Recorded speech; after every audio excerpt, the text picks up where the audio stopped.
to me with some problems on she mind. Say she wake up every day, now she want to unwind. She asks me where to go, tell me she want to get hot. I tell her if you want to know, there's only one sweet spot. To have a jamming time to let go your mind, it's down in the bush. Oh, to have a swinging time to shake up and whine, it's down in the bush. So I took her down. Tonight, the Prime Minister addressing a noted increase in passport fraud. Also, tensions running high at a town hall meeting in Grand Bahama last night. And later, a man pleading guilty to the murder of an elderly woman. Eyewitness News starts now. Good evening, everyone. I'm Janaea Noel. Thanks so much for joining us. Topping news tonight, amid what appears to be an uptick in fraud cases involving Bahamian passports, Prime Minister Philip Davis is insisting tonight that the integrity of the country's national identification documents, they remain intact. Our Lyndon Ritchie Jr. has the details tonight. Prime Minister Philip Davis insisting that there's no threat to the credibility of the Bahamian passport. This despite a number of recent court cases involving foreign nationals found with fraudulent passports and other government identification documents. Eyewitness News asked the nation's leader whether the growing number of fraud cases is a cause for concern and if such schemes could damage the passport's international reputation. I don't think it's a threat per se, because the amount that we are talking about has not been that great. Earlier this month, 2 Haitian nationals, ages 18 and 59, were remanded to prison after one of the men was caught at the country's main gateway with a fraudulent passport in February. Prosecutors also alleged that the same document was used to obtain a false voter registration card. In a separate matter, a man already before the courts on sexual assault charges involving 2 teenage schoolgirls is also being prosecuted for allegedly obtaining a fraudulent NIB smart card and driver's license. And in February, another Haitian national was sentenced to 2 years in prison after admitting to possession of a false passport along with a fraudulent voter's registration card and NIB smart card. With multiple people now charged and some already sentenced, the Prime Minister says authorities are actively dealing with the issues. We are troubled, and I know that the police has taken note of this, and they are looking at how best to defend against this. Still, questions remain about how these documents continue to be obtained and whether there are gaps within the system. That has an element of deceit, and the perpetrators are engaging in it to ensure that you don't discover it. And that's why sometimes it takes longer to figure it all out. But as more fraud cases emerge in the courts, the bigger question for many is whether the system designed to protect these documents is strong enough to prevent them from falling into the wrong hands. Lyndon Ritchie Jr., Eyewitness News. Well, Prime Minister Philip Davis taking a direct hit at criminals across the country, pledging to rid the streets of bloodshed, noting that under his administration, a priority under crime is to break down criminal organizations. In the Bahamas, Davis says from his perspective, officers attached to the Royal Bahamas Police Force are doing the work and operations remain at an all-time high. Now let me say something directly to those who think they can continue to terrorize our communities. We are coming for you. We have more officers on the streets than ever before. We have cameras watching. We have shot spotters listening. We have intelligence working around the clock. And we have a 65% murder occurrence rate, which means if you take a life in this country, the chances are we will find you and you will face justice. Every illegal firearm you carry, we will seize. Every criminal network you build, we will dismantle. Every community you try to hold hostage, we will take back. That is not a threat. That is a promise from this government to the Bahamian people. Well, in other news tonight, emotions running high last night at a town hall meeting in Grand Bahama that observers say was eventually polluted with political maneuvering. It comes as the nation's leader sought to address a packed crowd of Bahamians fielding questions from residents on an issue that continues to dominate headlines as the control for the national narrative continues. Our Jose Etienne takes it from here.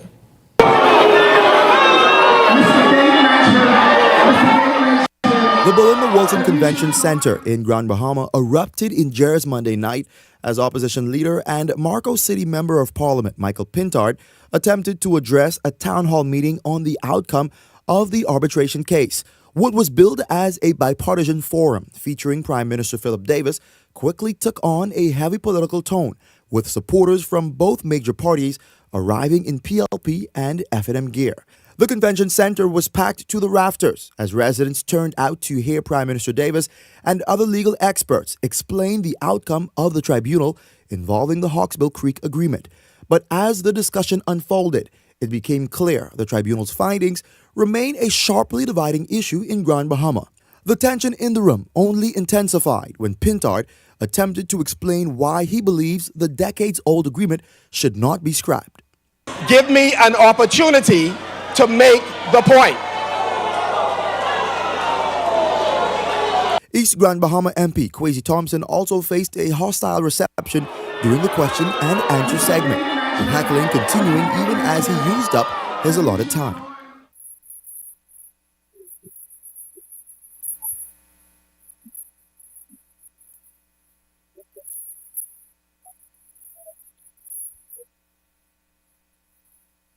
Despite the verbal onslaught, Pintard later told Eyewitness News he was not surprised by the reaction. We came to a PLP rally, my brother. You're in Marcos City. I can always show up. Prime Minister Davis could be seen attempting to quiet the crowd at times, but his efforts appeared to have little effect, and police officers present did not step in to restore order in the hall. We later asked Pintard to clarify his position on the future of Freeport. We need a municipal government that is run by Grand Bahamians, where the licensees and others can be elected and determine who get licenses. Meanwhile, some critics continue to accuse F&M members of being foot soldiers for the Grand Bahama Port Authority, pointing to comments claiming the government lost the arbitration.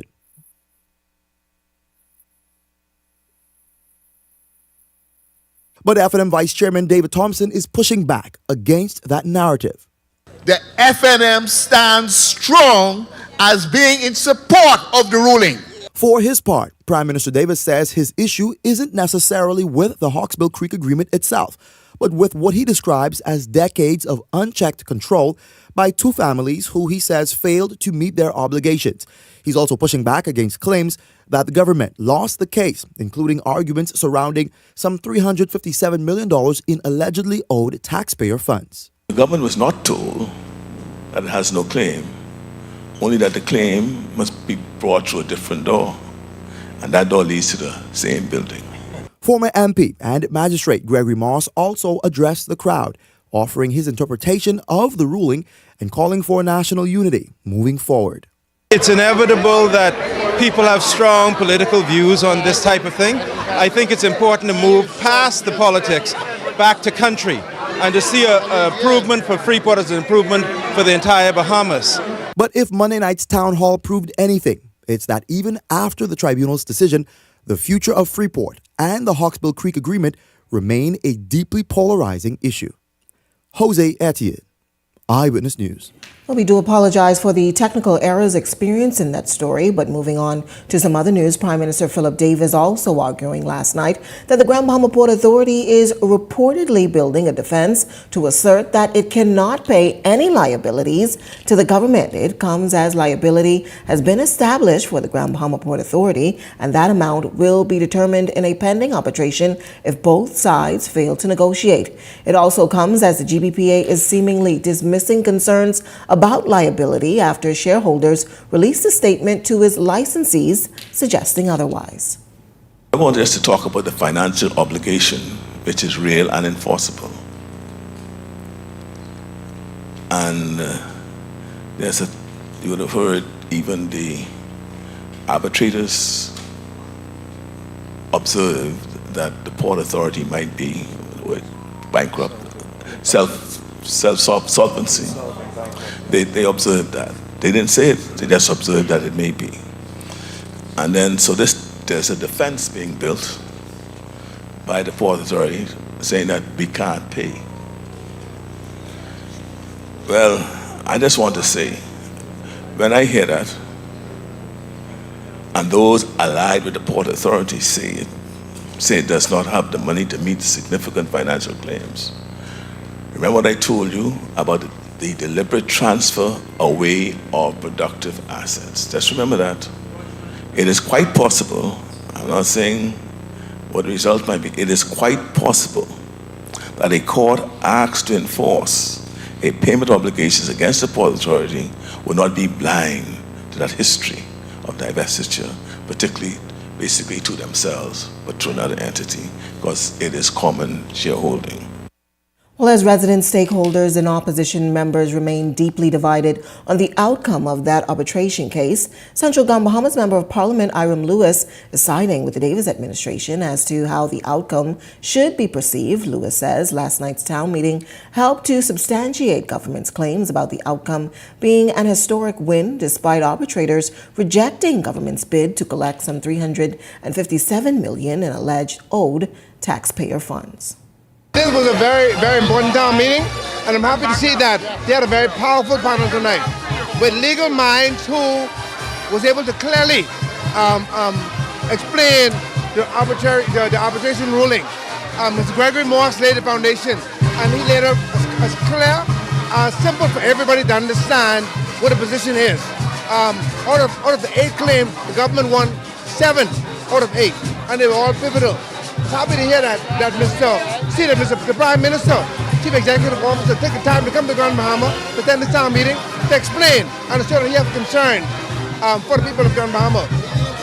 Having now been better informed, I can see it as a win because again, if there are 8 items on the table and the government won 7 out of 8, clearly the government would have succeeded in most of their arguments.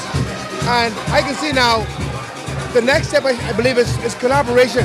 It was interesting to find out that the Prime Minister indicated earlier that they tried to have a dialogue first. That didn't work.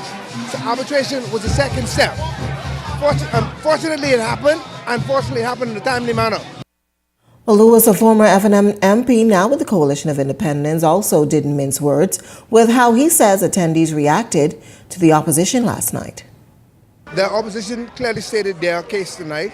And based on the public opinion, it was clear that the public was not in agreement with what the opposition said. I mean, I was in there and feeling the temperature. It was extremely anti-opposition tonight. They made a point clear that the government should not be responsible for managing the city. And of course, the people thought otherwise. And at the end of the day, it's the people who will make the decision. When that agreement was made in 1955, we were pie and barren. The city did not exist. And as it stands now, decades later, the same cap does not fit all. We don't have the same situations. In 1994, when the agreement was revised, again, the point was made that the ruling should have been, or the case should have been brought based on 1994 and not 1955. I do believe that the vision, the original vision, worked for the pie and barren. The vision as it is now is not working for the city, and particularly the way the city used to be. So now it's good now that we can sit down now to the table, we can map the way forward.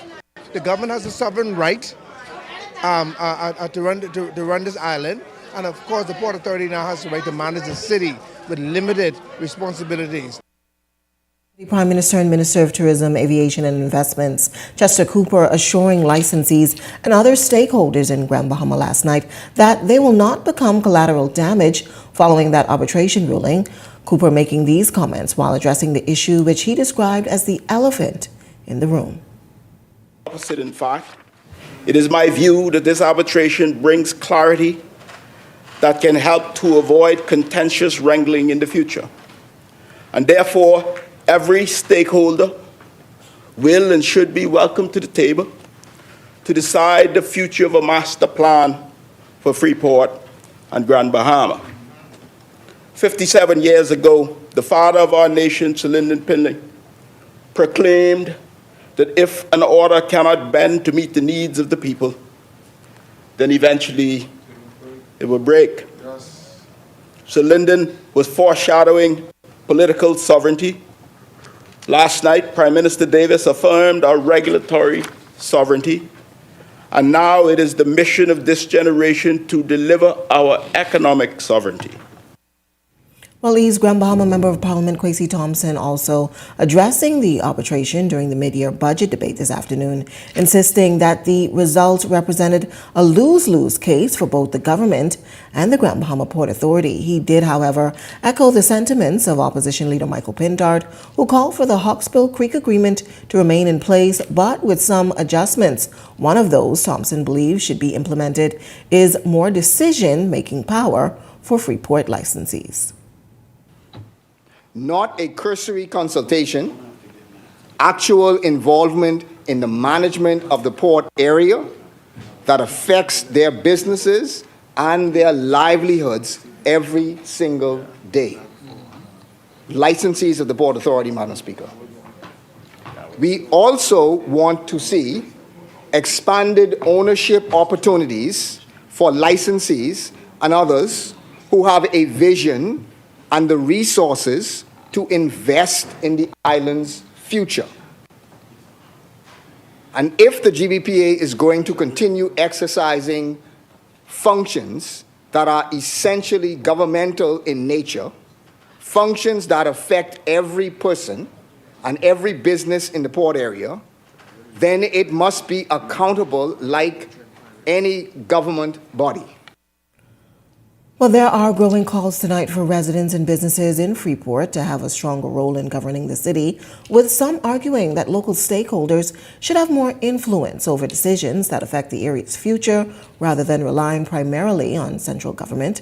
Eyewitness News turning to social media posing the question today, should Freeport's residents have more control over how the city is governed? 82% of participants voting yes, local residents should have greater decision-making power.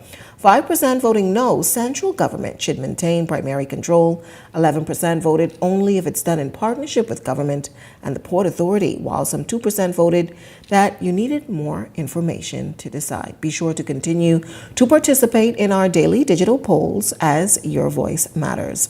Moving on to news from the courts tonight, a man accused of the rape and murder of 72-year-old Fernisha, a 72-year-old Nassau woman, has pleaded guilty, avoiding trial. Javon Forbes admitted in court on Monday that he raped and killed Fernisha Butler during a violent attack at a Ross Connor home back on November 23rd of 2024. According to prosecutors, relatives discovered Forbes asleep in Butler's bed after the brutal assault and attacked him before police were called to the scene. During questioning, Forbes confessed to the crimes, telling police that he was high on the drug Molly at the time and strangled Butler because, quote, she was making too much noise.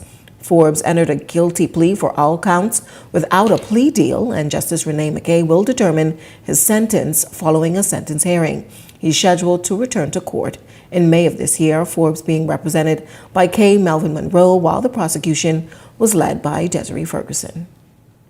Well, a 46-year-old physically impaired woman has been sentenced to 1 year in prison after admitting to stabbing her boyfriend during a late-night altercation. Brenda Mae Lewis pleaded guilty to grievous harm after stabbing Lionel Goody in the chest with a kitchen knife shortly after midnight on March 6 on South Street. Goody fled the Nassau Street police station following the incident and was later treated in hospital for serious injuries.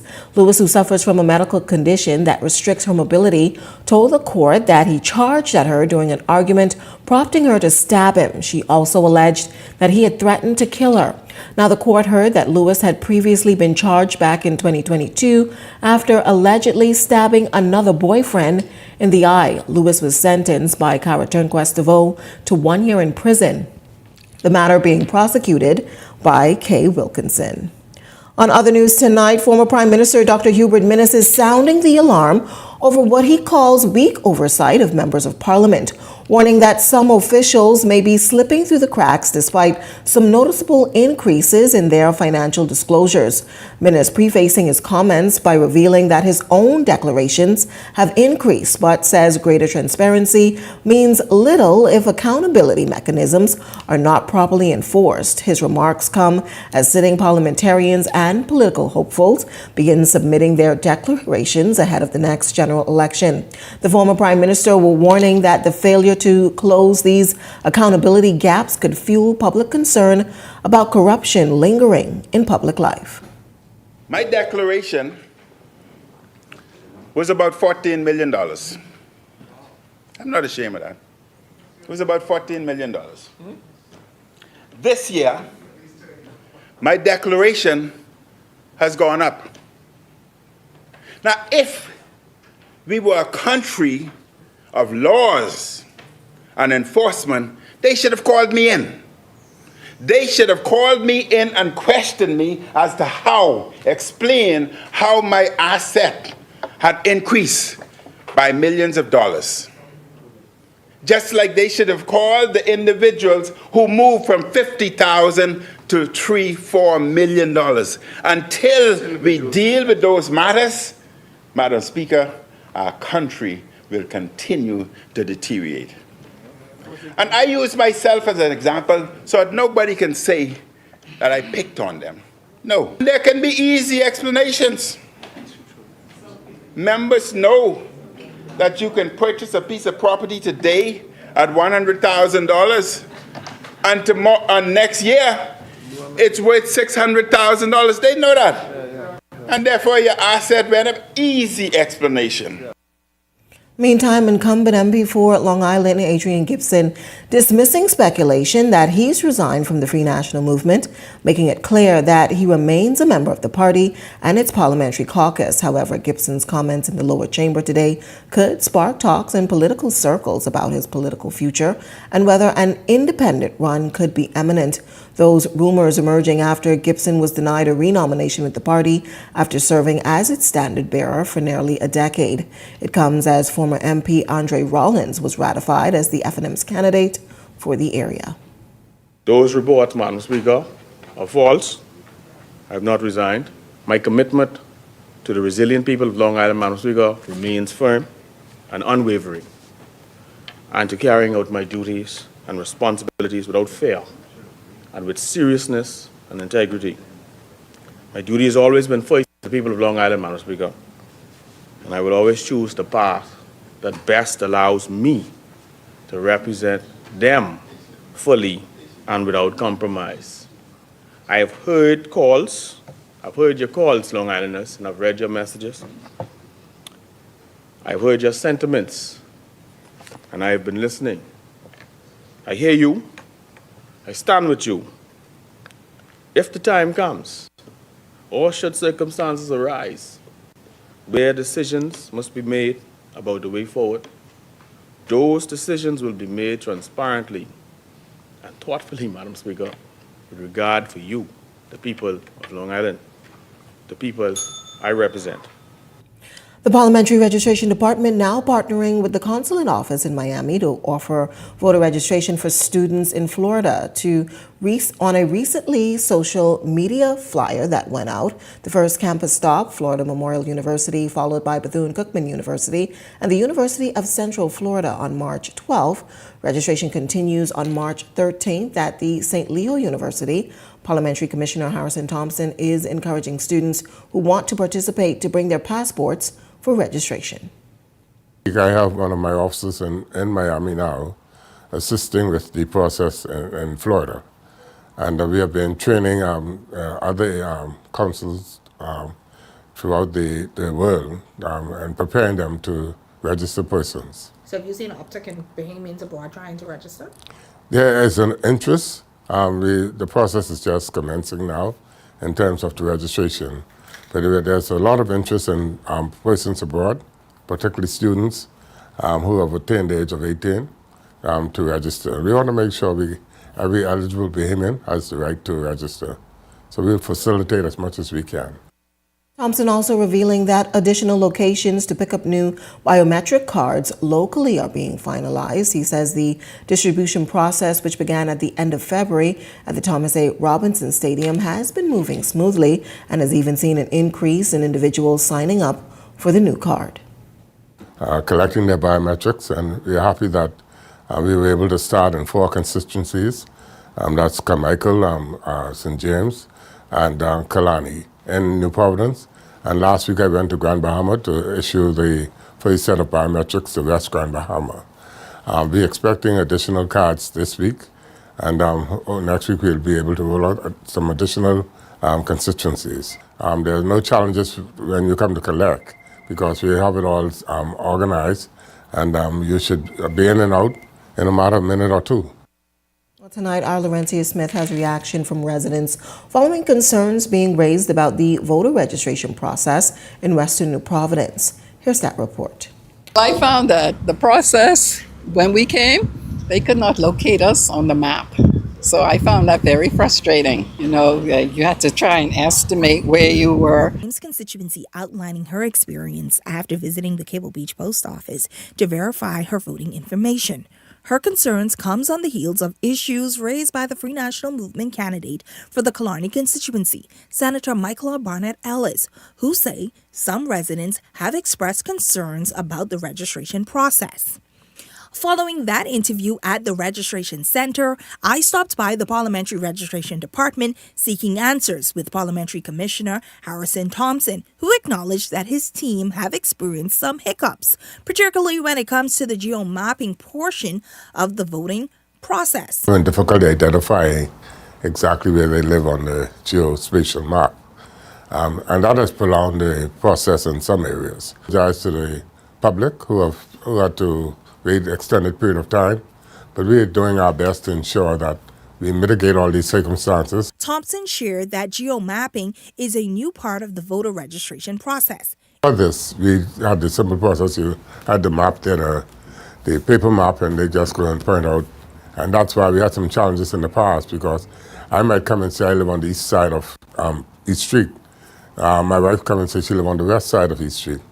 And so, you know, they pin both of us in different constituencies. And despite some of the challenges, the parliamentary commissioner noted that some centers have been reporting smooth sailing. Not long at all. It took me less than 10 minutes to get verified. Absolutely no problems. How long did the process take for you? About 4 minutes. According to the records from the Parliamentary Registration Department, as of March 9th, a total of 198,951 persons have registered to vote. Despite the uptick in registration, some political observers say it may not necessarily translate into a high voter turnout, noting that being registered does not always mean voters will show up at the polls. I ain't loyal to none, so when I hear all the rhetoric they get to say, I'll decide at the moment. I don't know if I'm going to the polls because I don't want to stand in total line forever. And I really don't know. One party is just the same as the other. Anticipate you making your way on the lines in the upcoming election, or are you undecided? Oh, of course I will be voting in this election. At this time, only person knows when the next general election will be held is Prime Minister Davis. However, Commissioner Thompson is urging all eligible persons to come out to register and verify, because he says once that election writ is issued, registration is closed. Laurentia Smith reporting tonight. Well, we've added another access point to make sure that you're up to date with all of the latest news. You can follow Eyewitness News new WhatsApp channel, scan that QR code on your screen, or visit our social media pages for the direct link. While you're there, don't forget to follow Eyewitness News on Instagram and Facebook. Well, if you've got a news tip or if you've seen news in the making, call the Ion News hotline 397-6397. We also invite you to send your letters to the editor for publication on all of our social media platforms, Eyewitness News Bahamas at gmail.com. And if you're watching on our Facebook or YouTube page, share your thoughts about today's stories in the comments section. We want to hear from you. We're just getting started in Eyewitness News tonight, but when we come back, bargaining agents of BTVI, they're fighting for degree credibility. We've got that story coming up. And later on tonight, Bahamas is looking for the next generation of artists for its Fuse exhibit. We've got more on that right after this break. Vibes is resilience in motion. So even when things go out of sync, we do what it takes to bring the vibes back. At BTC, we understand your vibes because we live it. That's why we are dedicated to building a network as resilient as you, with a team of familiar faces working every day to keep you on beat. You are at the heart of everything we do. Our commitment is to keep your vibes flowing, no matter what.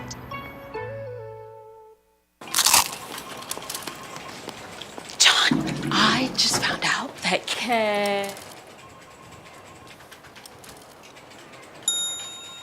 KFC has an irresistible promo.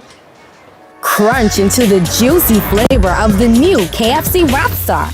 A classic made modern that's crunchy, melty, and grilled to perfection for all the journeys of your day. KFC, it's finger-licking good. Bahamian ownership in fly fishing is very important. Not only does it create opportunities for Bahamians, this is our industry, so we're proud of what we do.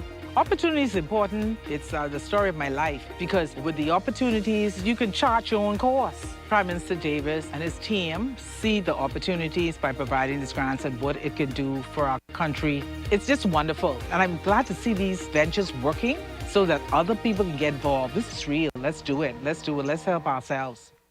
There are a lot of new opportunities in our country. We are building an economy that includes everyone. And you chose to come to PTVI. The best place to learn. Expanding and updating PTVI. It prepared me for the future to be an entrepreneur. And this is what this is all about. We are creating more opportunities for more Bahamians because opportunity is the key to success. Life moves fast, and the best moments happen when you get more from every connection. Boy, life come true, eh? Appreciate it. When your world is connected, more convenience comes naturally, so you can keep moving with more freedom and less interruption.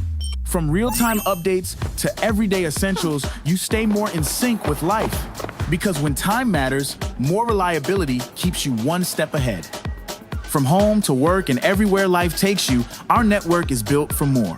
Yes, we got everything secured in the cloud. Driven by a network built for today and designed to deliver more possibilities tomorrow. Oh, how we getting ya? Where entertainment is more immersive. Who's again? Hey, watching the game. And real-life moments come with more access instantly. This is connectivity that feels out of this world. Join the family and experience more. It's good to be alive. As a healthcare professional, you dedicate your life to caring for others. But even with the best care, legal challenges can arise. Protect your practice and your peace of mind with medical malpractice insurance from Star General. At Star General, we've partnered with Lloyd's of London to bring you comprehensive professional liability insurance designed specifically for those consulting or practicing privately. Visit our website today so you can focus on what you do best, caring for your patients while we take care of the rest. Star General, insurance made simple. This segment of Eyewitness News is brought to you by EV Motors Fleet Sales Division. For 2026 commercial vehicles, call 821-2403 today. Welcome back. Here's a look at your Eyewitness News gas tracker. $5.45 at Esso tonight. Rubis and Shell coming in at $5.31. Welcome back.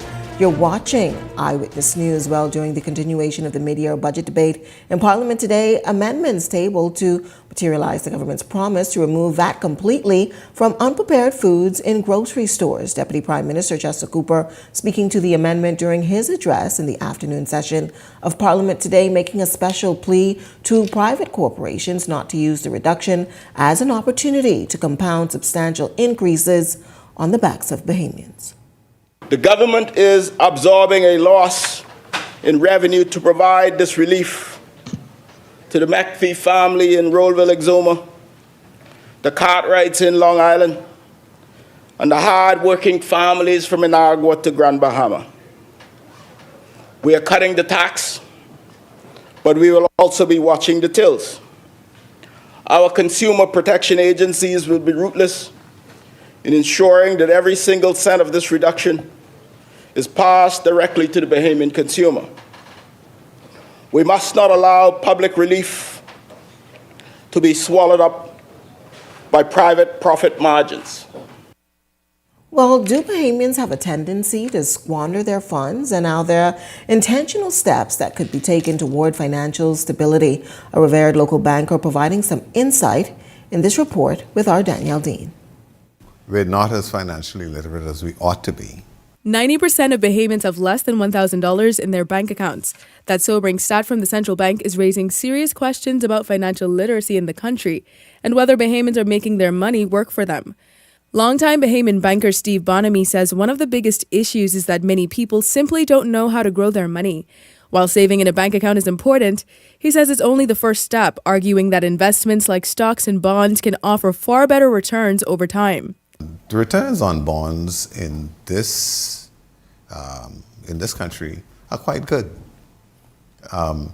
because you can also invest in government-registered stock, which are also bonds, and those bonds usually provide you a very good return. They provide you with a better return than if you were to leave your money in the bank.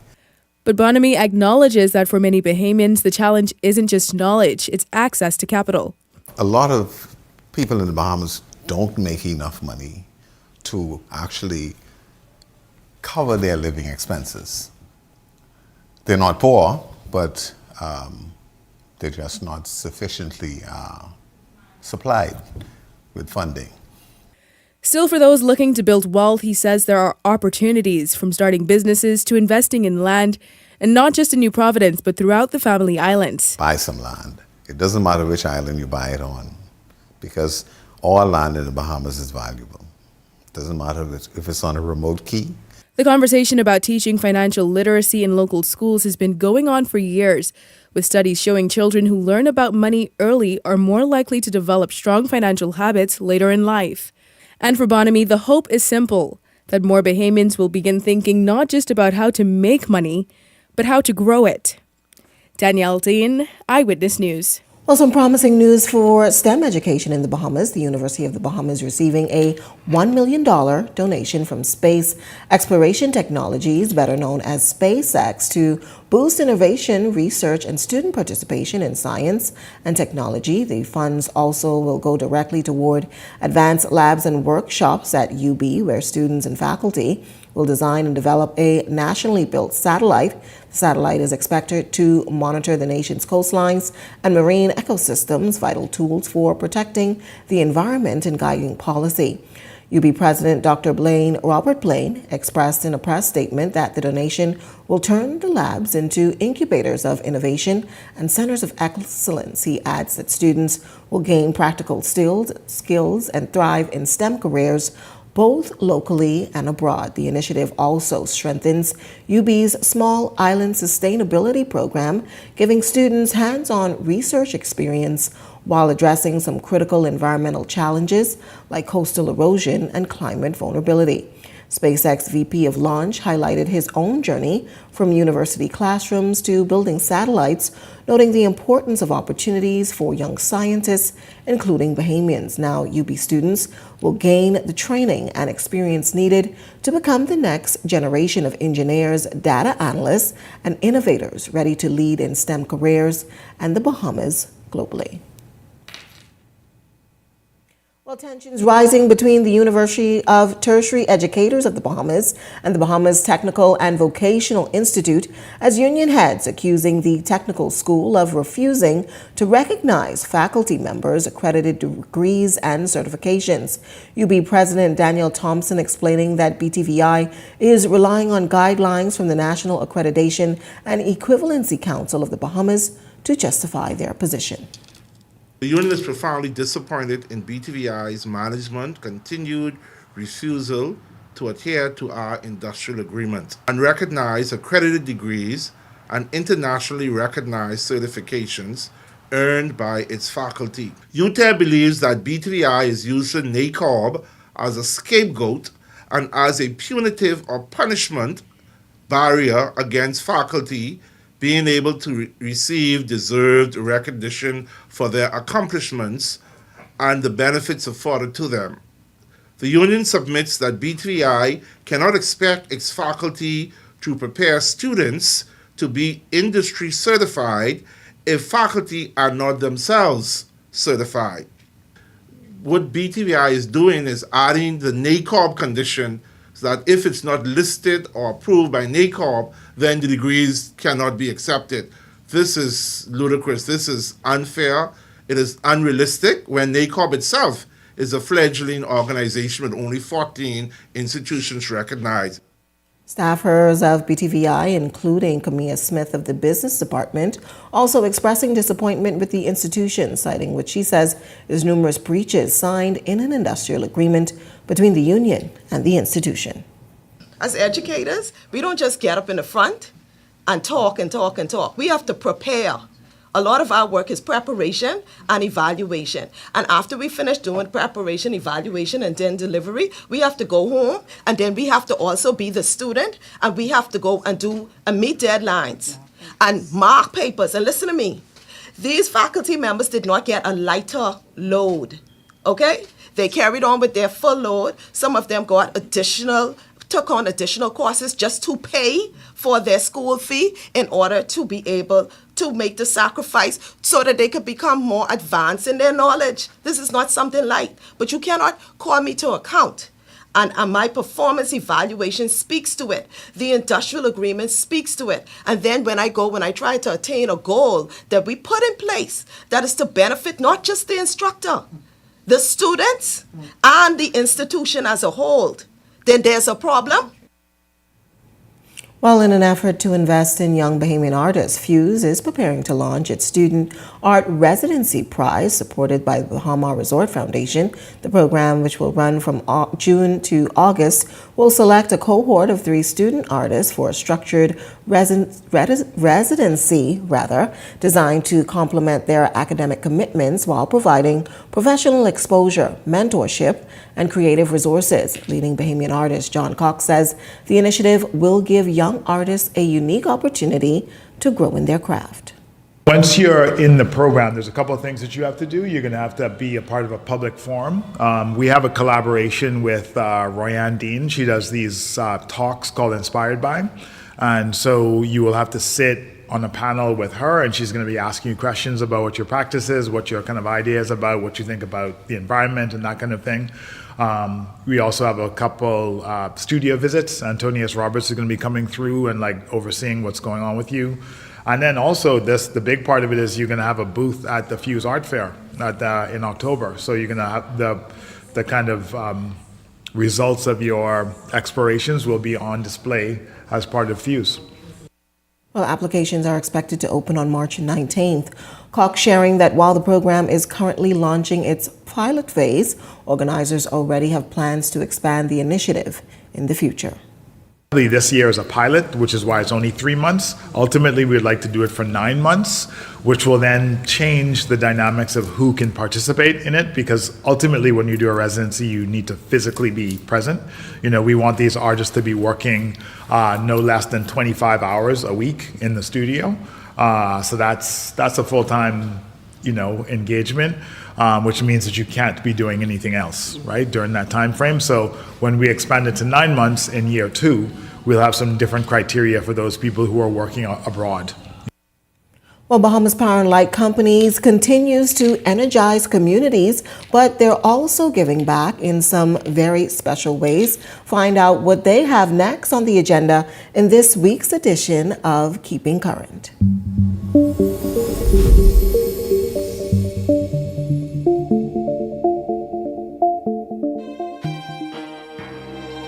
Women in Power is back, breaking barriers and inspiring the next generation of engineers.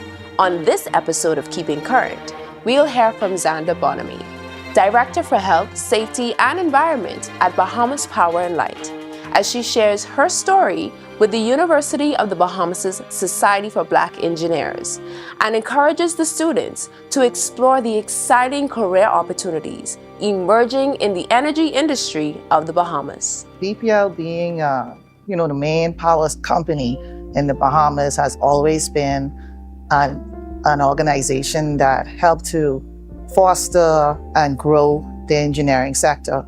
Even when it started with sponsoring things like technical cadets, because I was a cadet, BPL was there along with other sister companies. They're actually not aware of all the opportunities that exist presently. And, with all of our grid integration, microgrid projects, we're going to need more innovation. We're going to need more engineers, and this is a great opportunity to get the word out there. My reason for engineering was so simple. I was good at 3 subjects: physics, math, and geography. I got the highest in geography in BGCSE in the Bahamas, actually. It's really nice to hear about her experiences and what to expect, and to know that when I do enter the field that there is a place for me. We all got to know her her path. It could be very intimidating. It's a very male-dominated field. Of course, more females are entering it, but then you still, like in my classes now, there's still a lot more male. I was concerned for a long time that, that the country might not have been in good hands, but I think that we are. By empowering women and fostering collaboration in the industry, Bahamas Power and Light is shaping an even stronger, more innovative generation of engineers. Well, so to come in Eyewitness News tonight, our political watch continues. We're in the Nassau Village constituency. Find out the candidate who's in the hot seat. We've got the details, but first, a check on tonight's weather forecast.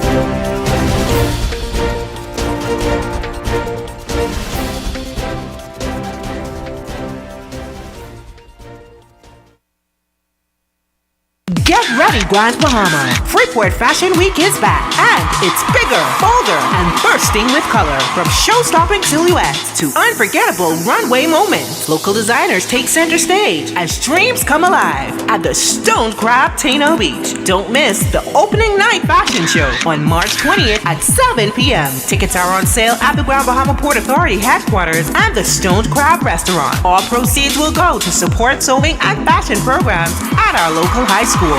Freeport Fashion Week 2026. Dream in color. Tourism today. Bahamas tourism today.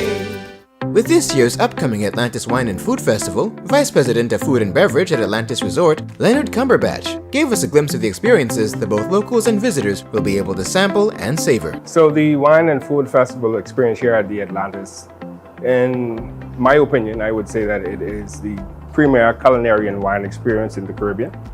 It's a thoughtfully crafted program that brings or creates opportunity for family and friends to gather to enjoy in amazing crafted experiences that consist of excellent food, excellent wine, excellent entertainment, a comprehensive program that allows everybody to have a great time. We've had the opportunity to incorporate new talent.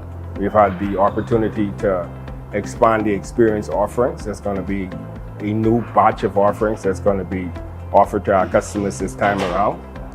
Just for a few examples, there's going to be an R&B brunch. Previously, we did the gospel brunch, so that's a new addition.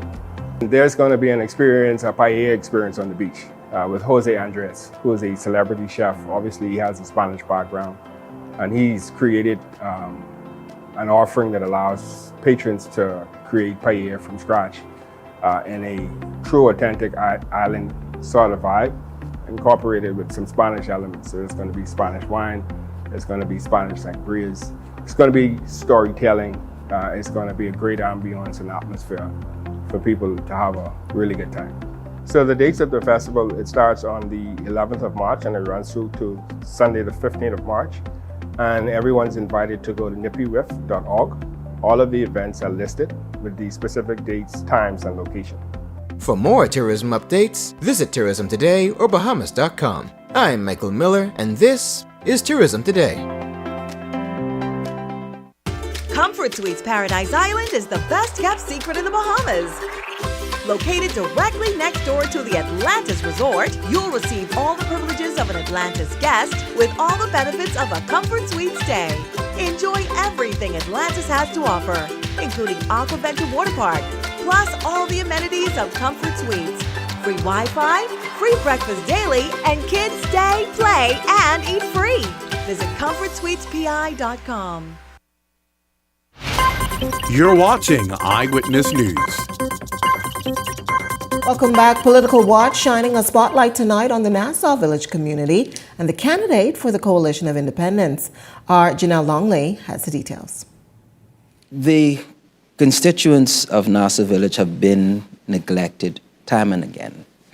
Our data and our walkabout, our experiences on the ground confirms as much. Nassau Village, Stephen McPhee says he's joining the race to answer your call for more representation. Powered by his passion for people, he hopes to enter Parliament and help in ways that he can't as a regular citizen. Even if you form a group and activism is great, it brings results.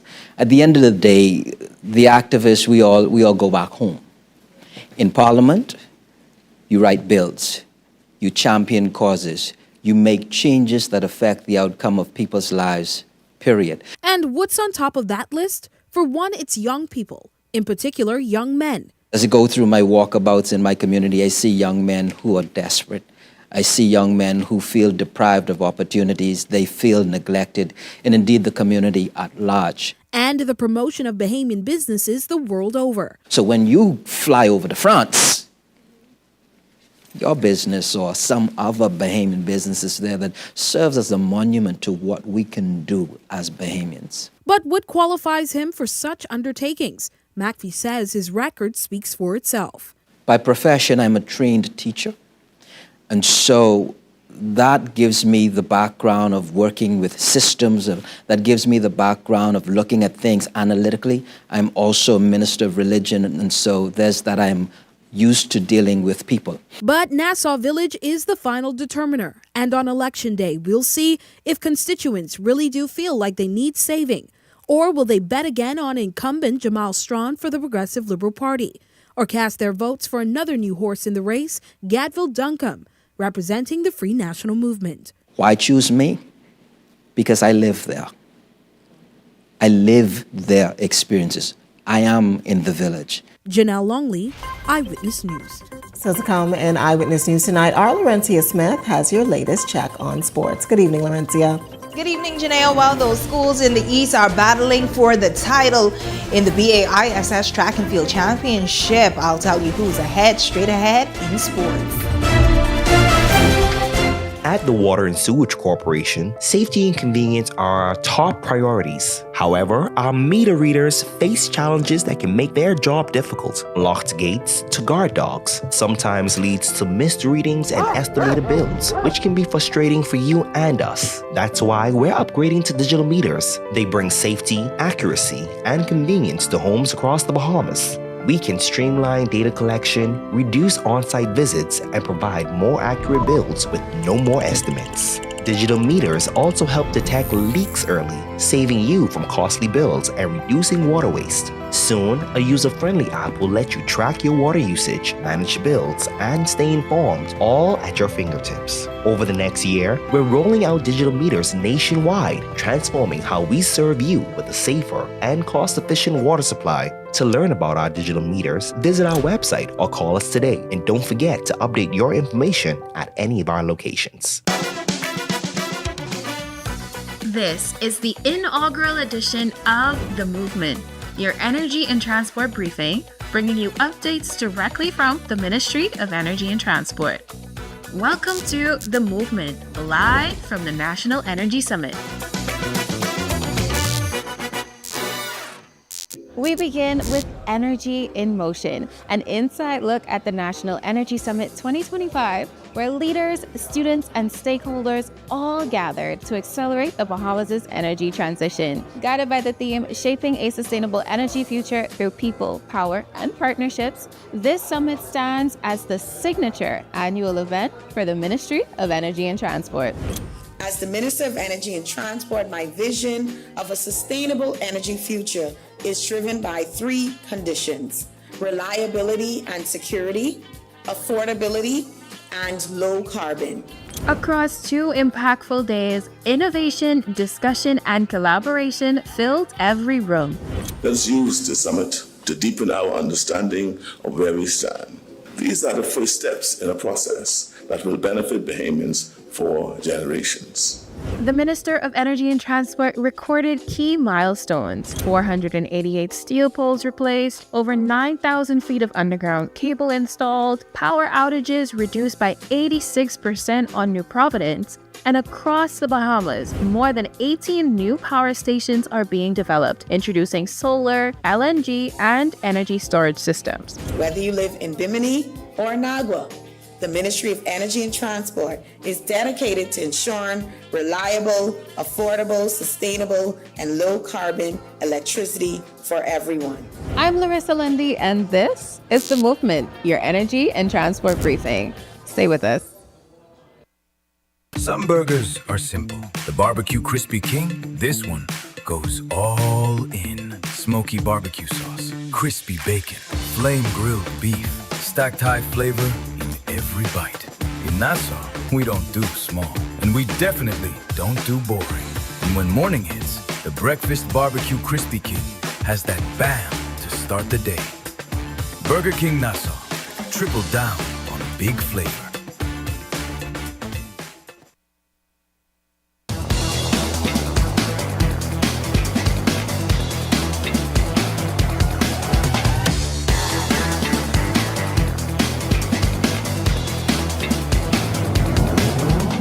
Eyewitness Sports is brought to you by 103.5 The Beat.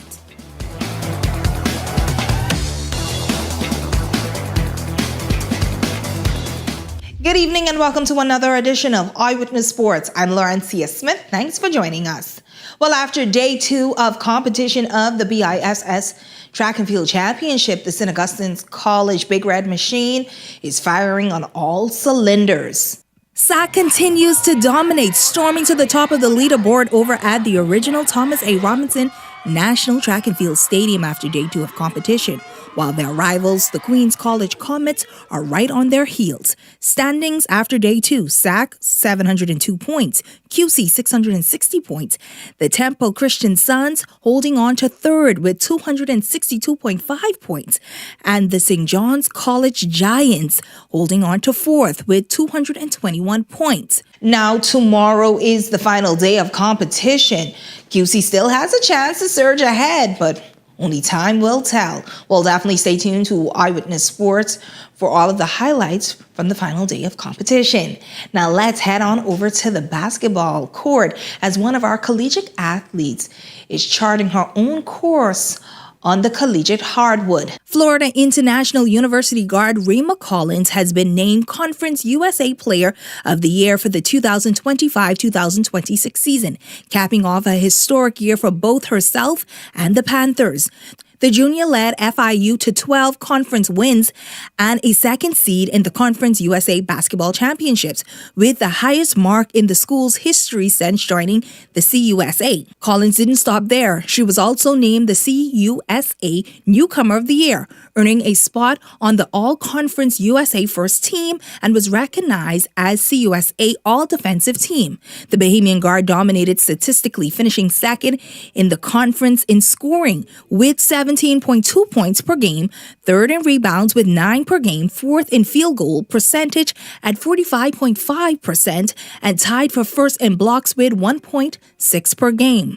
She had 21 double-digit scoring games, including a 20-points performance, grabbing 7 or more rebounds in 19 games, and had 2 or more blocks in 15 games, highlighting a career high for 4 blocks in a win over Sam Houston. Collins continues to shine, proving that the 242 is producing basketball talent that could compete at the highest level. Congratulations to Rima from all of us here at Eyewitness Sports. Well, that's what's making sports at this hour. I'm Laurencia Smith. Stay tuned for more news on the other side of the break.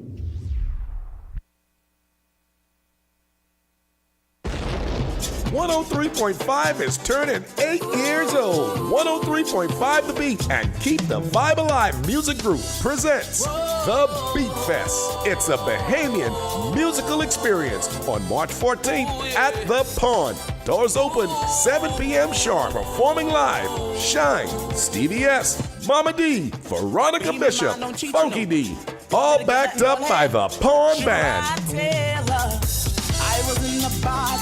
Hosted by Joe Cools, 1K Gaza, and Jess Mo. Music by 103.5 The Beat DJ. Tickets available now at all Beauty Shack locations. General admission, $30. VIP, $75. Get your tickets early. Spots are limited. Sponsored by Mazzari International, The Plug, and The Beauty Shack. And of course, 103.5 The Beat. The Fox Foundation proudly presents the keynote speaker for the 3rd Annual Women's Entrepreneurship Initiative, this March 19th at 7 p.m. at the beautiful Bahamas Resort. Get ready to be inspired by Randy Zuckerberg, tech innovator and the creator of Facebook Live. She revolutionized real-time digital engagement, empowering individuals and brands to broadcast instantly to global audiences. And now she brings that innovation and insight to the Fox Foundation's 3rd Annual Women's Entrepreneurship Initiative, March 19th at 7 p.m. at the Bahamas Resort. Under this year's theme, Give to Gain, join us for a night designed to inspire growth, spark opportunity, and strengthen the future of women in business. Play for fun, not for funds. In the Bahamas, we play hard, but we live smart. We love a little competition. A little excitement, a little thrill. And at Idle Luck, gaming is all about entertainment. Shared moments, celebrating the wins, and enjoying the experience. The key is simple. Play for fun, not for funds. When you set a budget before you start, and know your limits, you stay in control. And when you're in control, the game stays what it's meant to be. Fun. So play for fun, not for funds. Must be 18 and over. Island Luck reminds you that it's only a game, so please game responsibly.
You're watching Eyewitness News.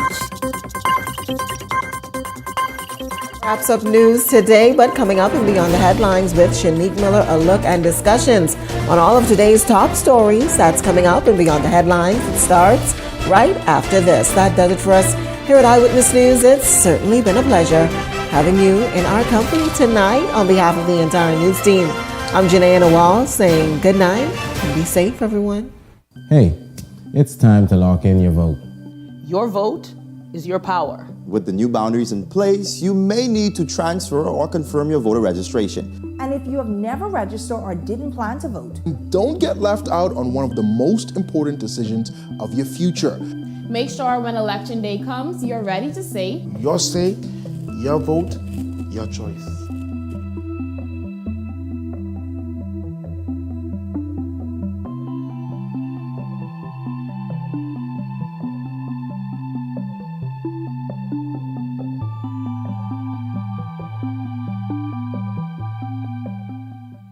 Welcome to Paradise Premium Foods, where exceptional taste meets everyday convenience. Right in the heart of Hurricane Hole Plaza, whether you're planning a beachside brunch, an intimate dinner, or simply restocking your favorites, we offer only the finest selection of local and imported goods, handpicked for quality, freshness, and flavor. At Paradise Premium Foods, shopping is effortless, service is personal, and every visit feels like a treat. From gourmet meals to go to organic essentials and indulgent treats, this is your neighborhood market elevated. Live well, eat better. Discover Paradise Premium Foods, now open at Hurricane Hole Plaza, Paradise Island. Paradise Premium Foods. Taste the difference.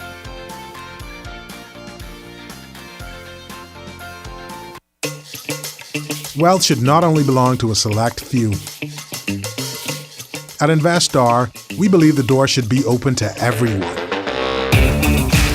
We provide options for planning a better future.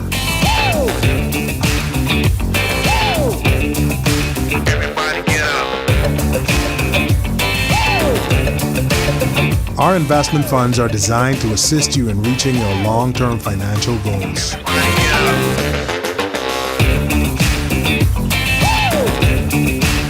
Let us show you how.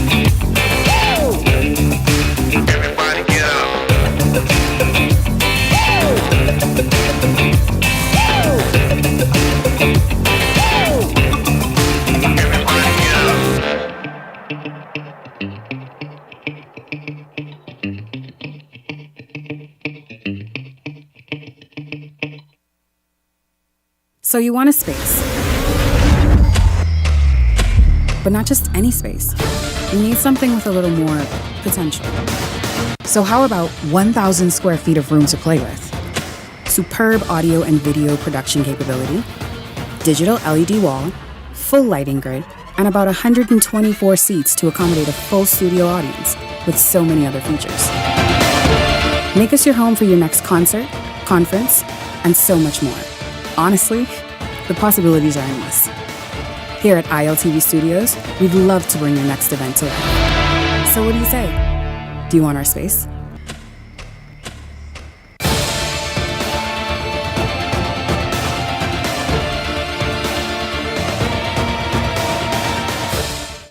Hey, it's time to lock in your vote. Your vote is your power. With the new boundaries in place, you may need to transfer or confirm your voter registration. And if you have never registered or didn't plan to vote, Don't get left out on one of the most important decisions of your future. Make sure when election day comes, you're ready to say, Your say, your vote, your choice.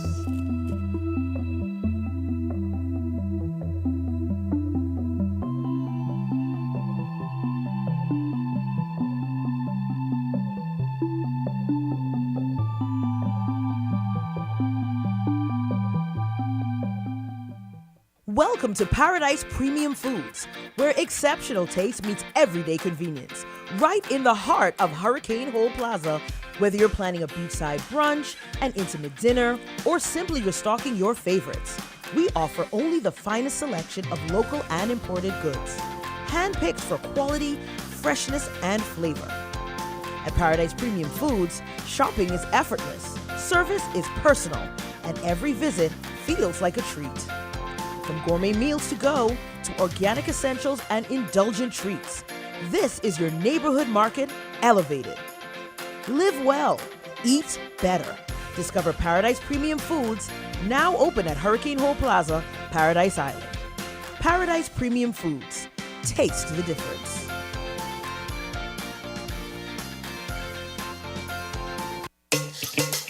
Wealth should not only belong to a select few. At Investar, we believe the door should be open to everyone. We provide options. The thoughts, views, and comments expressed by the hosts, guests, and callers on Beyond the Headlines are not necessarily those of management, ownership, or production unit of the Verizon Media Group. Beyond the Headlines is a production of ILTV Studios and cannot be reproduced or represented in part or entirety without express written permission of the Verizon Media Group. Beyond the Headlines is the intellectual property of the Verizon Media Group. Copyright 2021.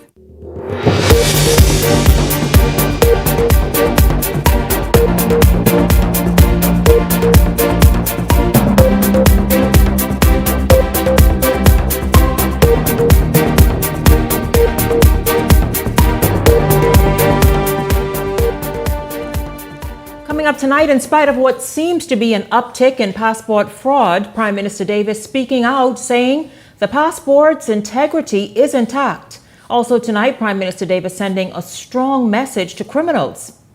That meeting, the Grand Bahama Town meeting last night is all everyone is still talking about, and I'm here to talk about it as well on tonight's show. And here's a question coming out of that meeting. The Grand Bahama Port Authority unable to pay? Well, we'll get to it straight ahead tonight. This is Beyond the Headlines. Good evening. I'm Shanique Miller. It's great to have you along this evening. Amid what appears to be an uptick in fraud cases involving Bahamian passports, Prime Minister Davis is insisting the integrity of the country's national identification document remains intact. Linton Ritchie Jr. has the story, and then we'll come back and talk about it. Prime Minister Philip Davis insisting that there's no threat to the credibility of the Bahamian passport. This despite a number of recent court cases involving foreign nationals found with fraudulent passports and other government identification documents. Eyewitness News asked the nation's leader whether the growing number of fraud cases is a cause for concern and if such schemes could damage the passport's international reputation. I don't think it's a threat per se, because the amount that we are talking about has not been that great. Earlier this month, 2 Haitian nationals, ages 18 and 59, were remanded to prison after one of the men was caught at the country's main gateway with a fraudulent passport in February. Prosecutors also alleged that the same document was used to obtain a false voter registration card. In a separate matter, a man already before the courts on sexual assault charges involving 2 teenage schoolgirls is also being prosecuted for allegedly obtaining a fraudulent NIB smart card and driver's license. And in February, another Haitian national was sentenced to 2 years in prison after admitting to possession of a false passport along with a fraudulent voter's registration card and NIB smart card. With multiple people now charged and some already sentenced, the Prime Minister says authorities are actively dealing with the issues. We are troubled, and I know that the police has taken note of this, and they are looking at how best to defend against this. Still, questions remain about how these documents continue to be obtained and whether there are gaps within the system. That has an element of deceit. And the perpetrators are engaging in it to ensure that you don't discover it. And that's why sometimes it takes longer to figure it all out. But as more fraud cases emerge in the courts, the bigger question for many is whether the system designed to protect these documents is strong enough to prevent them from falling into the wrong hands. Linton Ritchie Jr., Eyewitness News. Well, this evening, it's not a new topic. We've discussed this quite a number of times, especially after each apprehension of a fraudulent document, or somebody is arrested and prosecuted for being in possession of a fraudulent document. We've even zeroed in on the Immigration Department, the Passport Office in particular. And so, and including, if you all remember recently, the Parliamentary Registrar Department. And so this evening, we're going to jump right in. Beyond the Headlines contributors Cassia Stewart and Glenroy Pratt join me this evening. Gentlemen, good evening to both of you. It's good to have you both here. Let's just talk about this, I guess, ongoing discovery of fraudulent passports and other documents. And the Prime Minister saying, listen, you know, take time. It's not really the big monster in the room that it appears to be. Good evening, Shanique, and good evening, Bahamas. One just needs to walk around this country and go in different quarters and see that there is something alarming happening in this country. Just look around, open your eyes. You would see people who you've never seen before on the beaches, on the malls, or in the malls, all around town, all around your neighborhoods. New faces, adult faces. Where are these people coming from? How are they obtaining jobs? How is it that they have these records? And where did they grow up? No identifying trait. So this is an alarming fact that we have a problem in this country. And the fact that we have these incidents that have been transpiring as of late, just imagine how much have not been discovered. How are they getting these in their hands? There's corruption somewhere down the line, and it needs to be sniffed out, and it needs to be sniffed out quite fast. Because if we continue along these paths, we'll have a dominating culture in this country. And this is not specific to any particular culture. This is specific to the dominant one that we're seeing now. Well, good evening, Bahamas. It's so good to see you, Shanique. I love this blue color you're wearing. It's really nice. Thank you. But I am very concerned about this, too many incidents of fraudulent passports. In fact, in my case, one is too many, because your passport is a very national security document, and you cannot allow that to be in the hands of people who don't supposed to have it. Now, if you have one, the probability there's 2, but if you have 2, there's a probability there's 10 or 15 that you don't know about. My thing is, I think we need to have an audit on all Haitian nationals who have Bahamian passports. We need to recall them, and we would know in the system who would have them. And when you cross-reference whether they were born, where they born, and they have a Bahamian passport, we need to check to see whether or not they qualify to have these passports, because that is a very serious thing. I'm very concerned, and for me, one is a danger for me. And so I think the Prime Minister, the Minister of National Security, whoever must be, we need to do a thorough investigation. We need to do an audit of all of them who got passports, and then those who got passports, we need to follow the rabbit hole. Where did you get this? Who was involved in issuing it? And then those who are caught issuing this illegal passport, make sure they suffer the harsh consequences of 50 years in jail, so they'll never ever think about doing it, or somebody else coming behind them won't ever think about doing it, because we cannot surrender our sovereignty. We cannot surrender something as precious as our passport to anybody who doesn't supposed to have it. And the thing about it is, we keep seeing individuals being arrested, but we don't see the right people being arrested. Precisely. You know, these are people who are giving these passports to these individuals. And we need to search and find out who these people are. You gotta follow the rabbit hole. It's been happening too frequently for them not to be investigating that level. And not to have anybody before the courts at this particular juncture is very alarming. And it tells me that there's some machine somewhere, and something is happening, that all these people are in possession of such documents. If you walk around this town, it's alarming. It's alarming.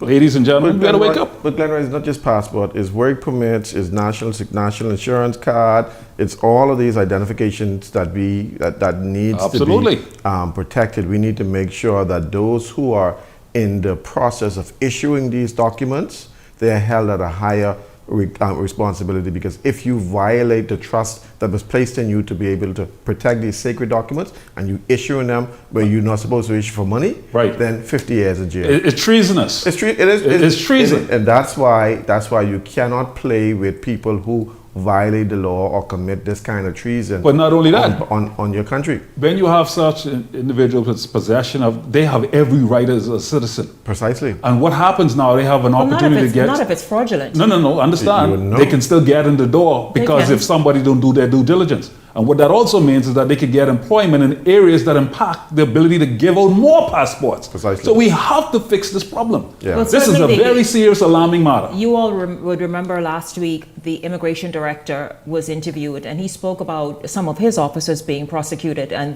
when they are finding people who are in violation of the law and whatever that means, the matter is turned over to the police. You heard that, of course, several times on this show last year. The chief passport officer appeared, and he talked about cleaning out and not feeling any which way about having anyone in his area who is found to be committing such fraudulent acts being turned over to the police, and then the matter it proceeds from there. But I want to say this to you both. 1 week ago today, I had a discussion with him.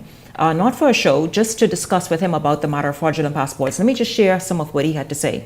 He said, the issue isn't about spotting a fake passport, it's fraudulent documents. And Bahamians, you both said this, Bahamians who are aiding in these activities. Now here's what it is, here's what happens, right?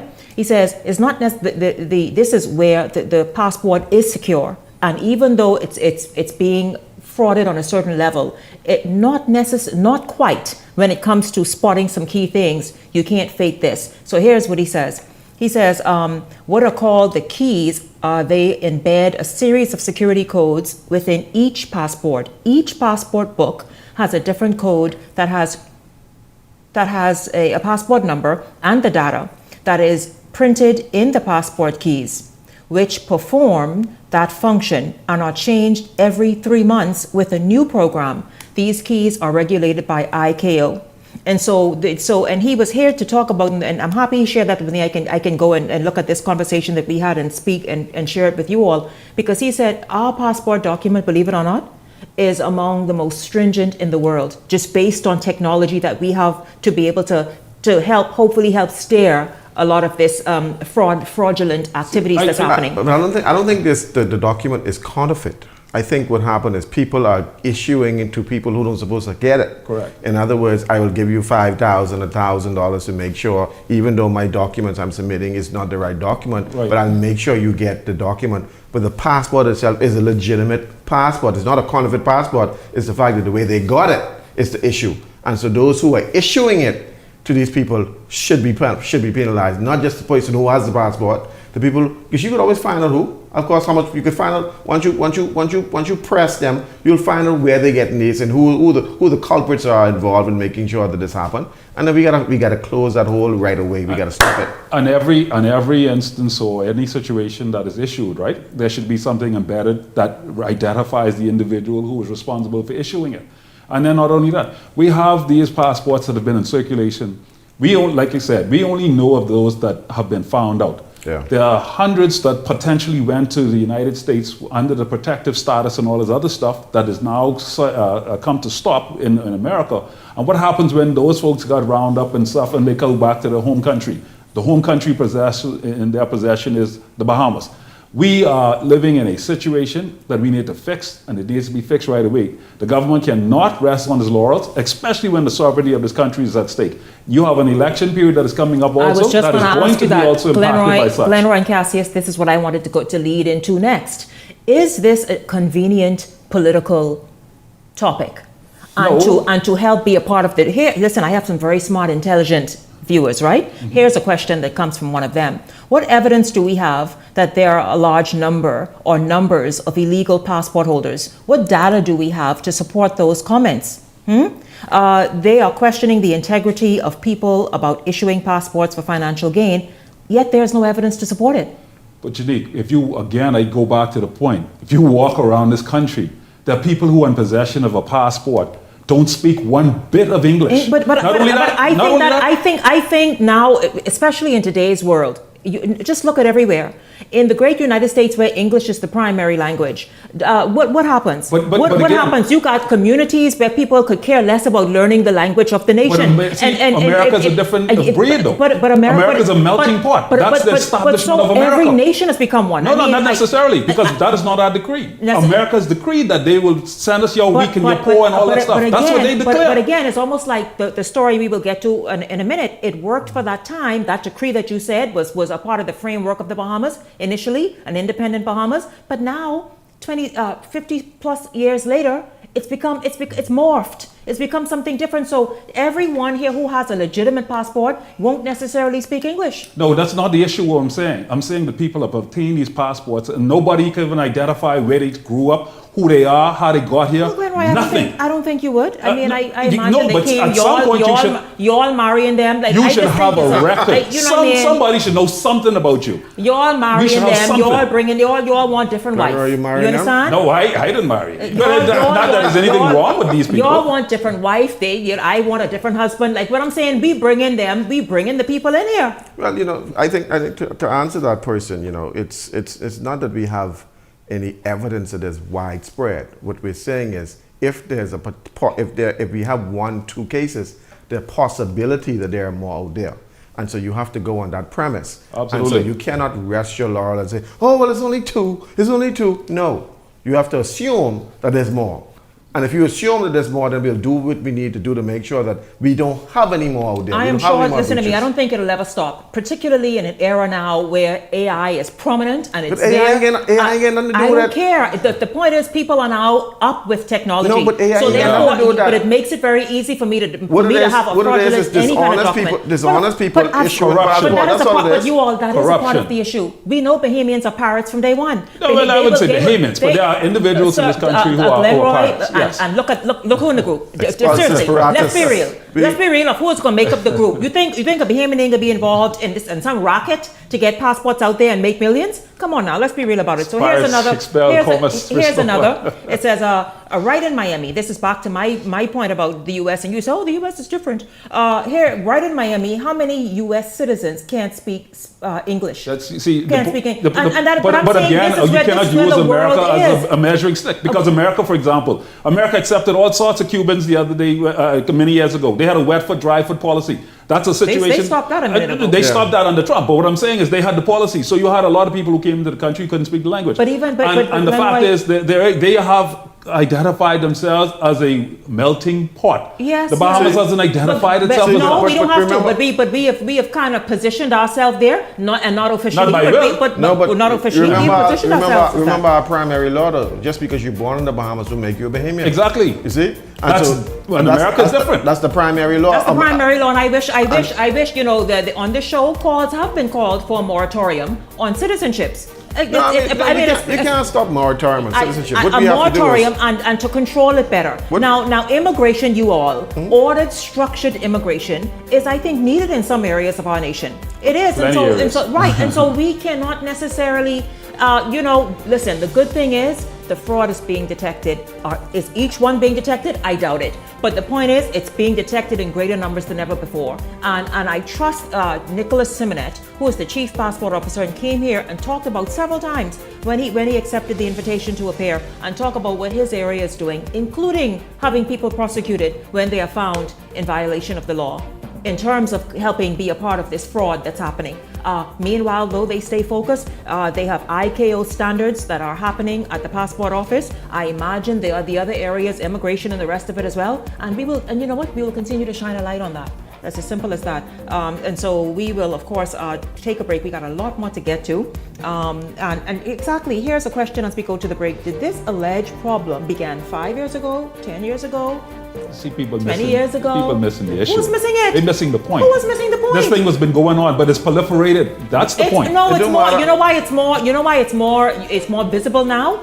Because of the nature of where we're at as a society. But it don't matter. It doesn't matter whether it started last week or 10 years ago. It's happening. The point we made. If one fraudulent passport is out there, that's too many. And who issuing it? Get that person. It's too many. Get them. Get them. So stop running on with all this garbage. But Rubbish. How long has been running on? If one passport out there is too many illegal passports. Exactly. It's too many. Exactly. Well, Prime Minister Davis is saying. Criminals, y'all. That's right, yeah. If it's more than one of y'all out there, it's too many. We can tell you what he has to say in a message to criminals in the Bahamas after this break. Stay close.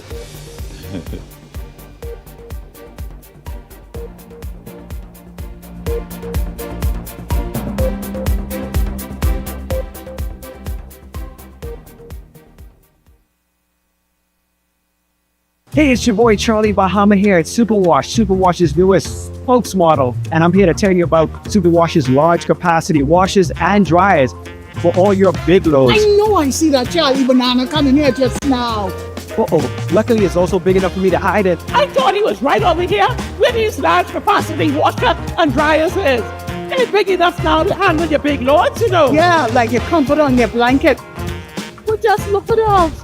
Somebody forget to turn on the dryer. Oh, stop!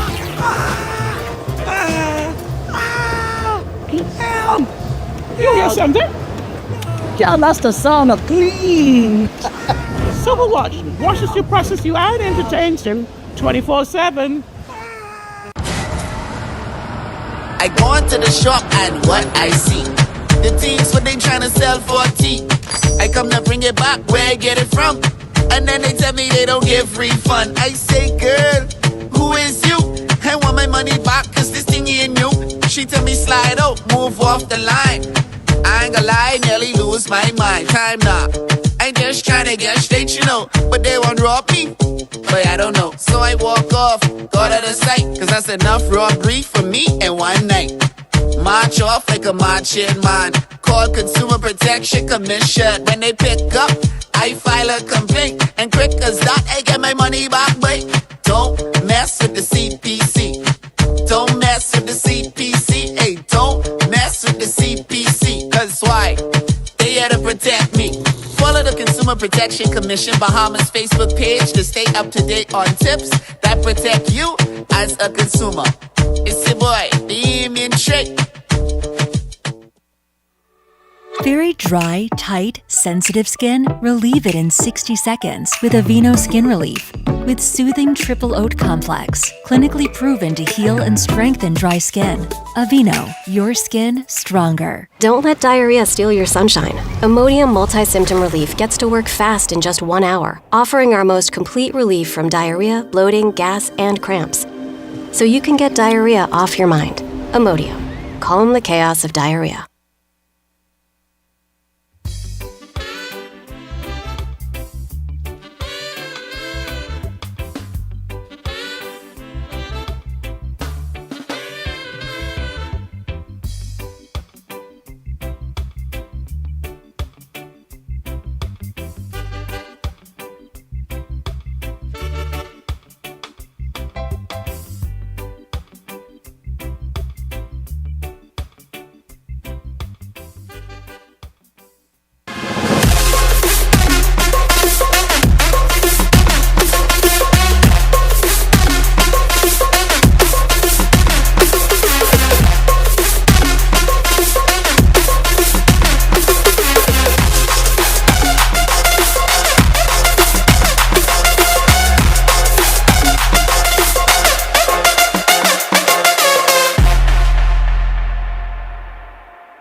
103.5 is turning 8 years old. 103.5 The Beat and Keep the Vibe Alive Music Group presents The Beat Fest. It's a Bahamian musical experience on March 14th at The Pond. Doors open 7 p.m. sharp. Performing live, Shine, Stevie S, Mama D, Veronica Bishop, Funky D, all backed up by The Pond Band.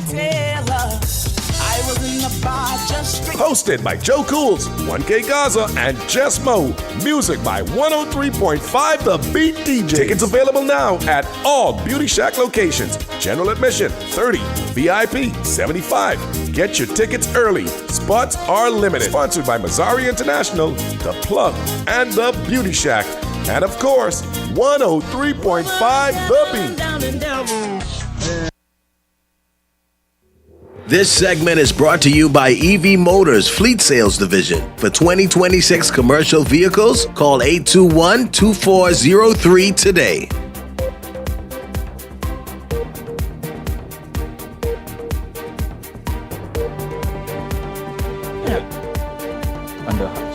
Welcome back. Glenroy, we shall not discuss the Chinese. I'll wait until Michael Turnquest is here because he has a lot to say about that whole liquor license Michael is Chinese? situation.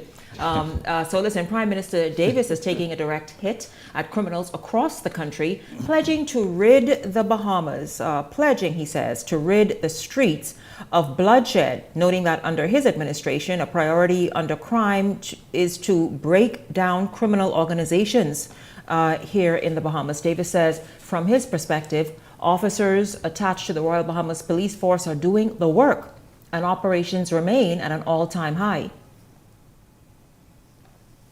Now let me say something directly to those who think they can continue to terrorize our communities. We are coming for you. We have more officers on the streets than ever before. We have cameras watching. We have shot spotters listening. We have intelligence working around the clock.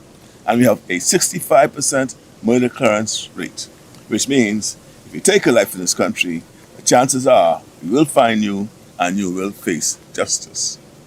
Every illegal firearm you carry, we will seize. Every criminal network you build, we will dismantle. Every community you try to hold hostage, we will take back. That is not a threat. That is a promise from this government to the Bahamian people.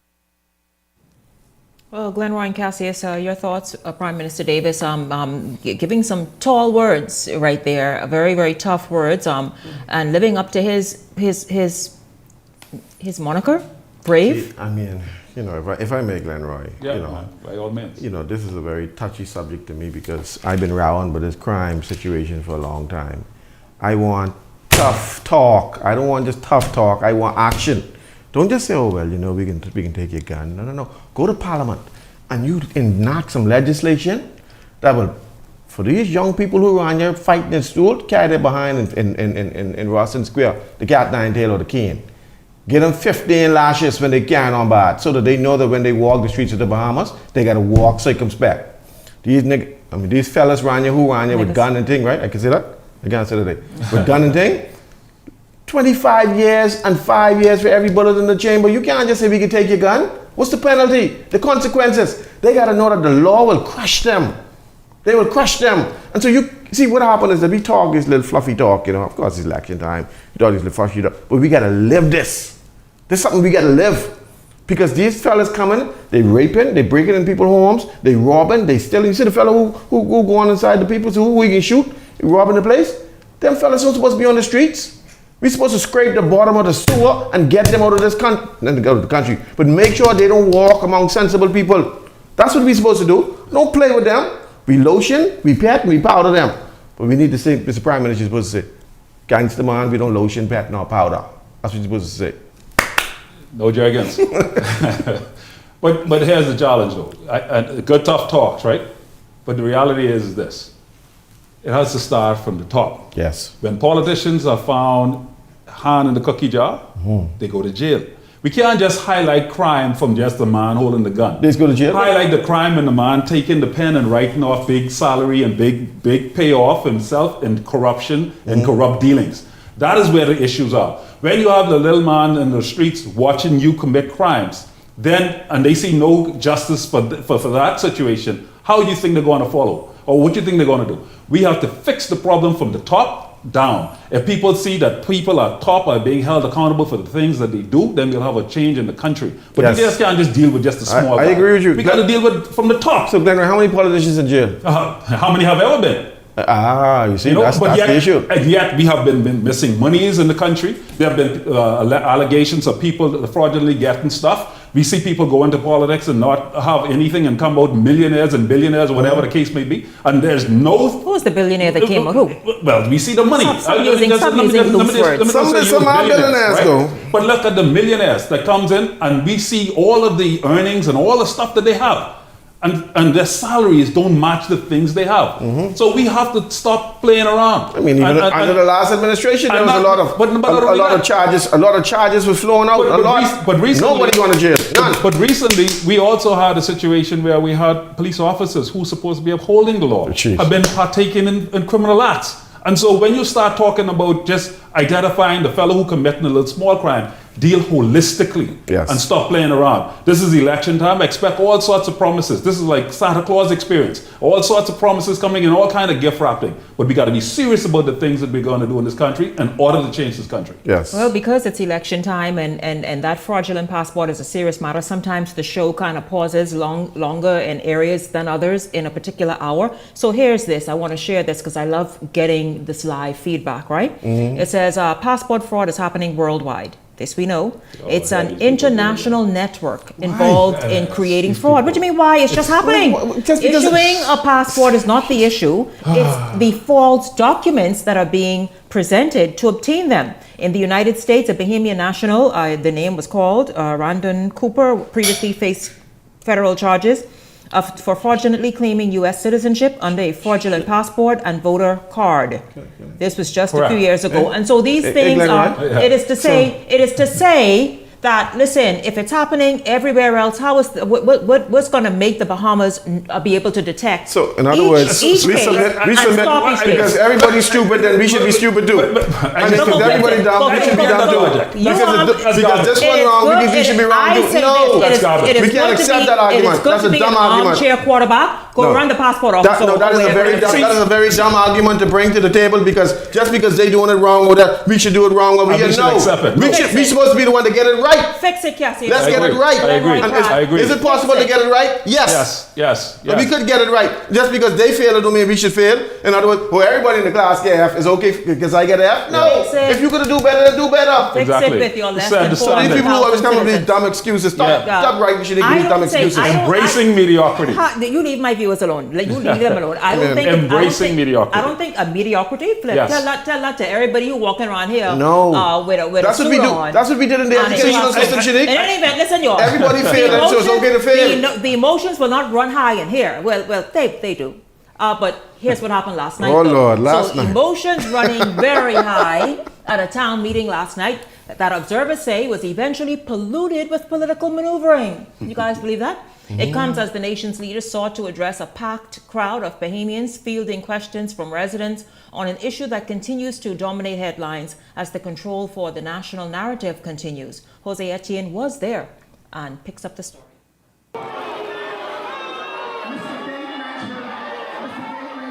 The Belinda Wilson Convention Center in Grand Bahama erupted in Jerez Monday night as opposition leader and Marcos City Member of Parliament Michael Pintard attempted to address a town hall meeting on the outcome of the arbitration case.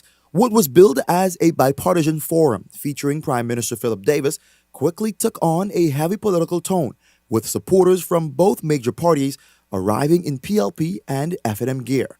The convention center was packed to the rafters as residents turned out to hear Prime Minister Davis and other legal experts explain the outcome of the tribunal involving the Hawksbill Creek Agreement. But as the discussion unfolded, it became clear the tribunal's findings remain a sharply dividing issue in Grand Bahama. The tension in the room only intensified when Pintard attempted to explain why he believes the decades-old agreement should not be scrapped. Give me an opportunity to make the point.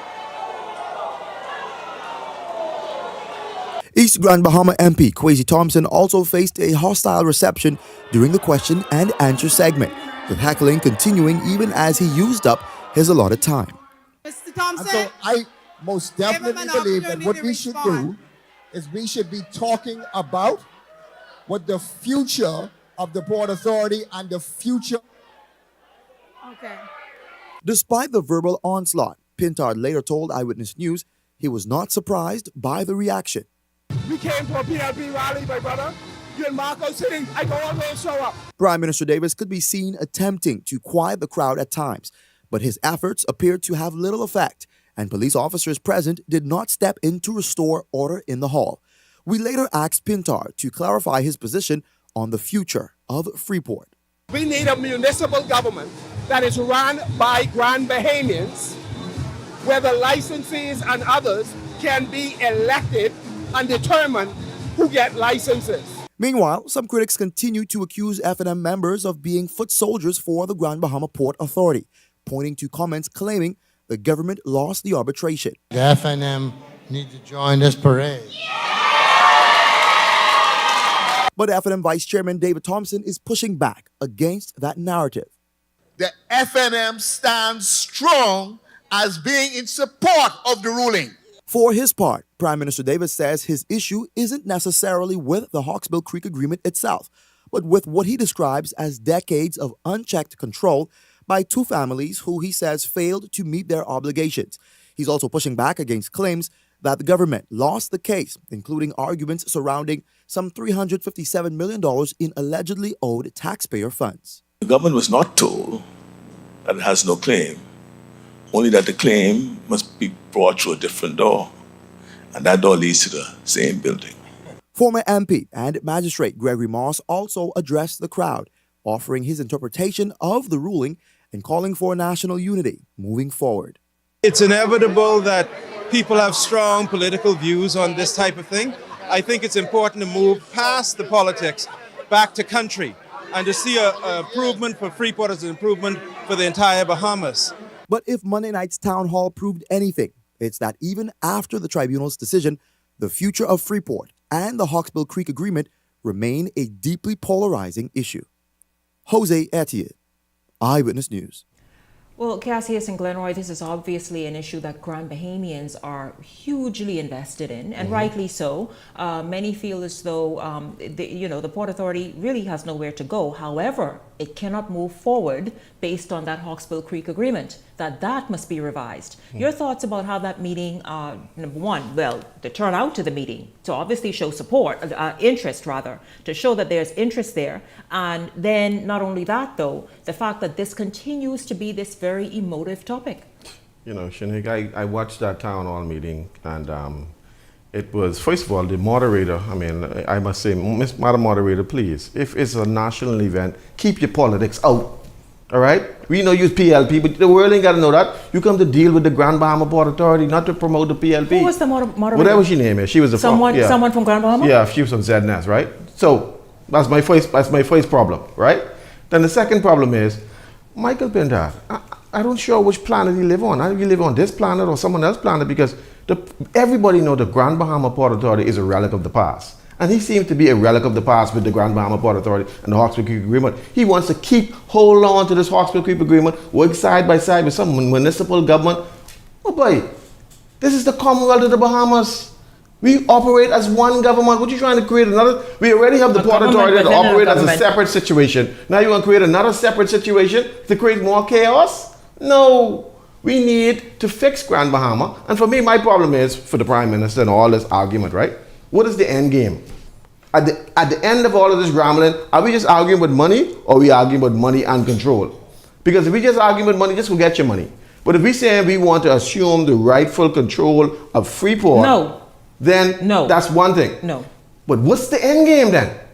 Because the end game don't make no sense to me. Or if you were looking for money, just go beg for the money. But if you want to take over Grand Bahama and put it back in the control of the Bahamas government, then let's do that. No. Then let's stop running on with all this garbage then. We talking about this and new that, and this a new day, a new era. Then we wasting our time, because if tomorrow we get our $2 and the Grand Bahama Port Authority continue along the same road they've been on, then what we do this for? What's this for? What is for? Because there's no end game. My end game is Let us remove the Grand Bahama Port Authority. Let the government of the Bahamas assume rightful rulership and rule, a control of the port area, and we now run it properly.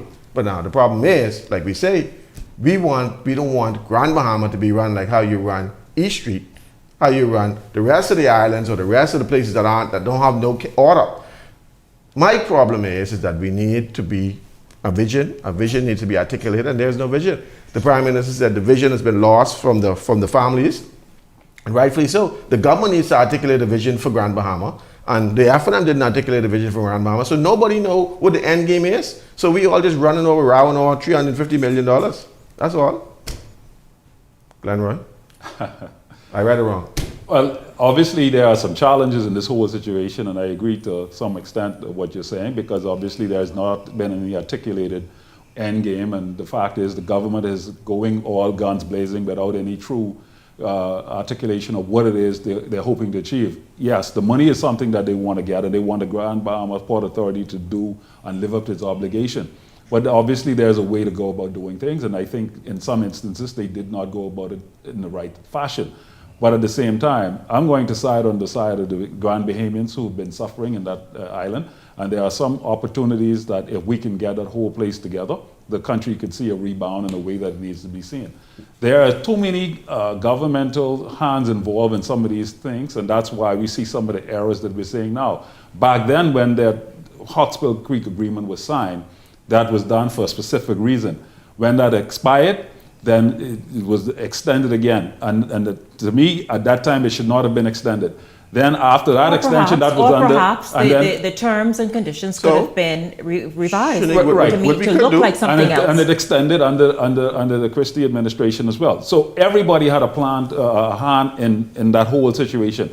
But right now, we are talking about opportunities. If you look at, we have 700 islands and keys, right? And we're talking about Grand Bahama. What opportunities can the government go towards that will help elevate our Bahamian people inside Grand Bahama? We need to stop playing around and just wasting time. Grand Bahama needs a foot up and a hand up, and right now they're not getting it. But here's a way in. The tribunal ruled that, or said that the Grand Bahama Port Authority is insolvent. Now, insolvent means that if you sell off all your assets, you still don't have enough to cover all of your debt. That means you broke. Well, how is that even possible? And let's hear it. Cassius, let me read this from you. No, I want you to say right after this right here. Because what the Prime Minister Davis also argued last night that the Grand Bahama, Cassius, I'm reading this, that Grand Bahama Port Authority is reportedly building a defense to assert that it cannot pay any liabilities to the government. It comes as liability has been established for the Grand Bahama Port Authority, and the amount will be determined in a pending arbitration if both sides fail to negotiate. It also comes as the Grand Bahama Port Authority is seemingly dismissing concerns about liability after shareholders released a statement to its licensees suggesting otherwise.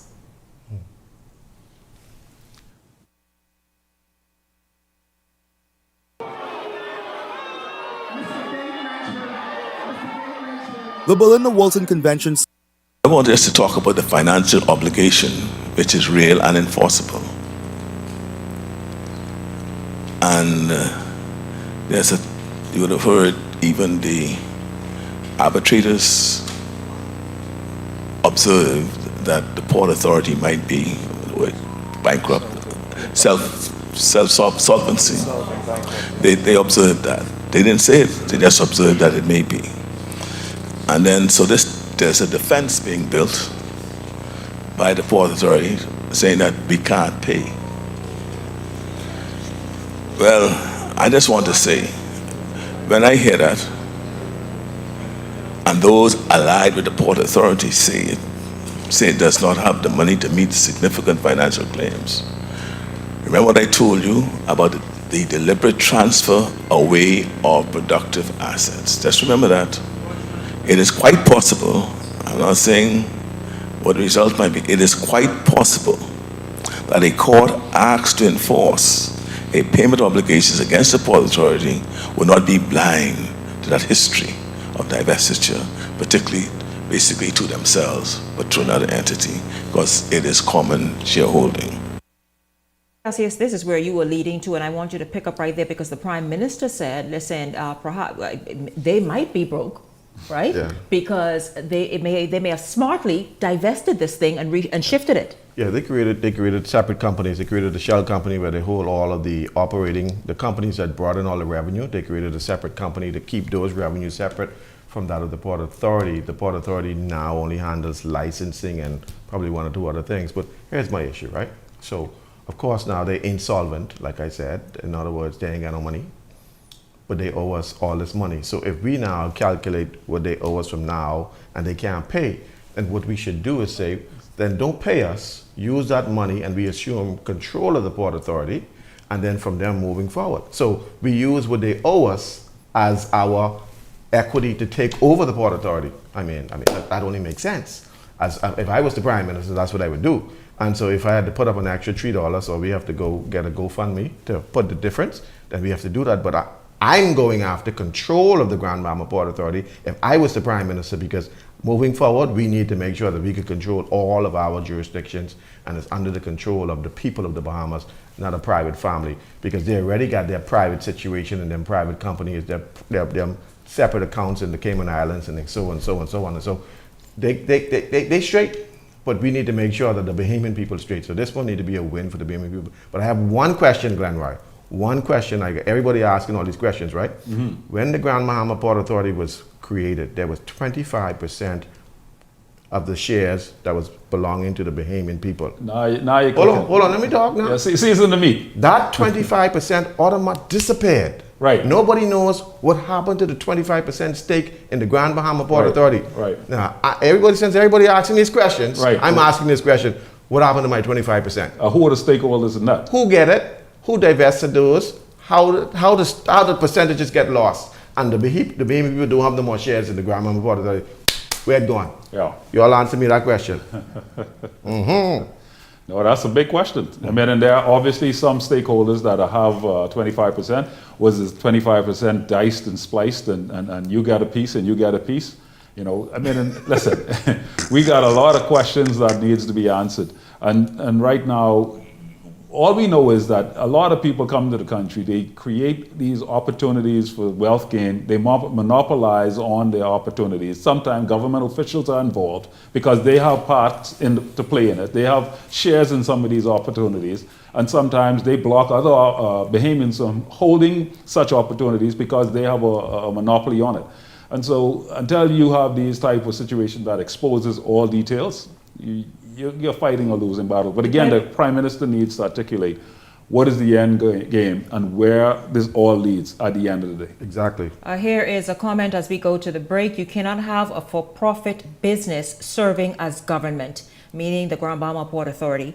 Ask your guests, what would they recommend a PLP or FNM government do? The Port Authority is a for-profit business. It has amassed significant wealth for the principal shareholders, their families through many generations. Trust funds have been established for their children, grandchildren, and great-grandchildren.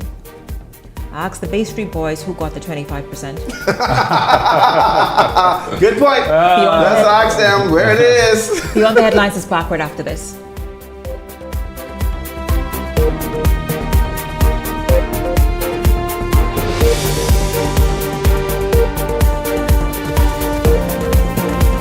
The Fox Foundation proudly presents the keynote speaker for the 3rd Annual Women's Entrepreneurship Initiative, this March 19th at 7 p.m. at the beautiful Bahamas Resort.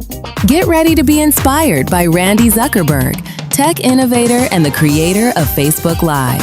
She revolutionized real-time digital engagement, empowering individuals and brands to broadcast instantly to global audiences. And now she brings that innovation and insight to the Fox Foundation's 3rd Annual Women's Entrepreneurship Initiative, March 19th at 7 p.m. at the Bahamas Resort. Under this year's theme, Give to Gain, join us for a night designed to inspire growth, spark opportunity, and strengthen the future of women in business. Play for fun, not for funds. In the Bahamas, we play hard, but we live smart. We love a little competition. A little excitement, a little thrill. And at Island Luck, gaming is all about entertainment. Shared moments, celebrating the wins, and enjoying the experience. The key is simple. Play for fun, not for funds. When you set a budget before you start, and know your limits, you stay in control. And when you're in control, the game stays what it's meant to be. Fun. So play for fun, not for funds. Must be 18 and over. Island Luck reminds you that it's only a game, so please game responsibly. The race to 2026 is heating up, and the nation's voice is louder than ever.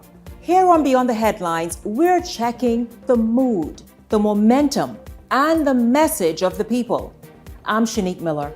Each week, we're taking the temperature of the electorate to see what's really driving the nation. Who's connecting? Who's cooling off? What issues are heating up ahead of 2026? This is Temperature Check 2026, where journalism meets the nation's heartbeat.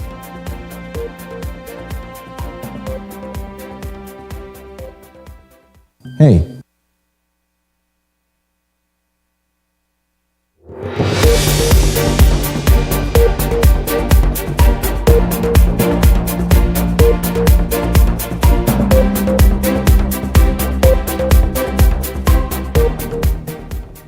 A 46-year-old physically impaired woman has been sentenced to 1 year in prison after admitting to stabbing her boyfriend during a late-night altercation. Brenda Mae Lewis pleaded guilty to grievous harm after stabbing Lionel Guidu in the chest with a kitchen knife shortly after midnight on March 6 on South Street. Guidu, Glenroy, sounds like you may know, fled to the Nassau Street Police Station following the incident and was later treated in hospital for serious injuries. Lewis, who suffers from a medical condition that restricts her mobility, told the court that Guidu charged at her during an argument, prompting her to stab him. She also alleged that he threatened to kill her. The court also heard that Lewis had previously been charged in 2022 after allegedly stabbing another boyfriend in the eye. Lewis was sentenced by Cara Turnquest DeVoe to 1 year in prison. The matter was prosecuted by Kay Wilkinson. Gentlemen, Well, I mean, she jack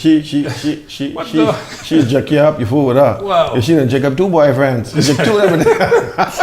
I had to laugh at, right? But she jacked the man. I mean, she get twice. But that ain't the point though. The point is she physically impaired. She impaired too. But you could stop. But then she ain't just stabbed one. She died stabbed two. This is scary, you know. She's a dangerous woman. That's all. Stay away from physically impaired women. Check you up. That's all I gotta say. This woman says she tired of y'all games. That's what it is. She tired of it, and she don't be. Come right. That's what you're trying to say. Meaning, gentlemen, this, as much as we can get to here, former Prime Minister Dr. Hubert Minnis is sounding the alarm over what he calls weak oversight. Let's go, guys, of members of Parliament, warning that some officials may be slipping through the cracks despite noticeable increases in their financial disclosures. Minnis prefaced his comments by revealing that his own declarations have increased, but says greater transparency means little if of accountability mechanisms are not properly enforced. His remarks come as sitting parliamentarians and politicians or political hopefuls began submitting their declarations ahead of the next general election. The former Prime Minister warns that failure to close those accountability gaps could fuel public concerns about corruption lingering in public life. My declaration was about $14 million. I'm not ashamed of that. It was about $14 million. This year, my declaration has gone up. Now, if we were a country of laws and enforcement, they should have called me in. They should have called me in and questioned me as to explain how my asset had increased by millions of dollars. Just like they should have called the individuals who moved from $50,000 to $3-4 million. Until we deal with those matters, Madam Speaker, our country will continue to deteriorate. And I use myself as an example so that nobody can say that I picked on them. No, there can be easy explanations. members know that you can purchase a piece of property today at $100,000, and next year it's worth $600,000. They know that. And therefore your asset went up. Easy explanation. Gentlemen, as I call Dr. Menace, you all run at that because he's talking about disclosure. Right now, yes. Call him, because listen, Doc, you are on track, but guess what? You know, let me explain something to you. The Public Disclosure Act is very clear that if you fail to disclose anything in your disclosure and the government finds out, all that is now, what do you call it? Confiscated. Confiscated and turned over to the government. So in other words, if you fail to disclose that you have a house in Eleuthera, and you didn't disclose that as an MP, whatever, and they find that, they take that. You disclose them car in Miami and so on, and then bank accounts, everything is taken, but the law is already clear. All we need the Attorney General to do is now press the gas. I don't know if you want to press the gas because he got to disclose too. That's the problem, you see? And so the problem is that everybody is now required to disclose their assets and income. But if your assets jump, and you can't give an account for that, that is now turned over to the government. The government can take all of that. And I want the government to go after all of these people who assets jump and they can't give an account for it. Take that. The country broke. The teachers need to be paid, remember? Yeah, but the thing is about it is this, the Prime Minister was talking tough on the small man and the crime and all that stuff.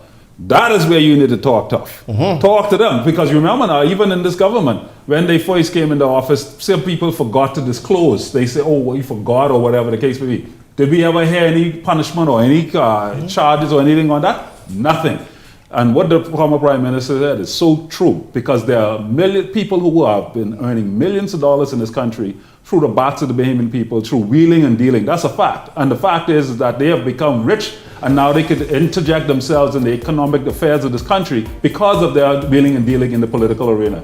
We need to fix the problem in this country, and that's why we have VAT and all these challenges now in this country, because of corruption and corrupt behaviors. But listen, if there's millions of dollars undisclosed, that money, we can go after that money. The law is clear. Remember, I was one of the first persons to reveal that under the Christie administration, there was no disclosure. The whole government, nobody to disclose. And they came after me and they tell me, you know, of course it was a big thing then. But they forget. They forgot. But you remember now, if you do not disclose those assets, everything is reverted to the government of the Bahamas.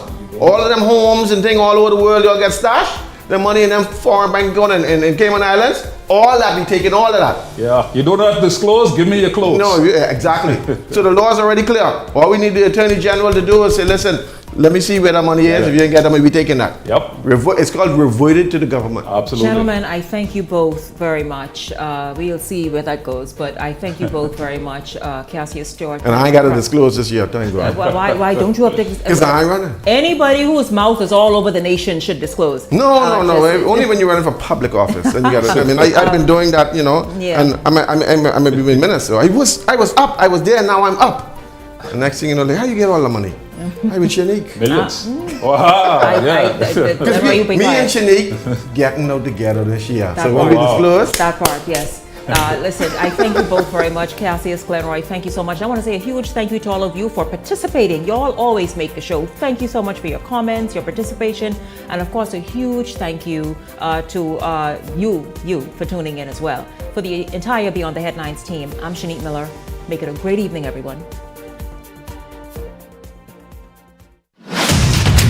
The Verizon Media Group, home of ILTV, Paramount System.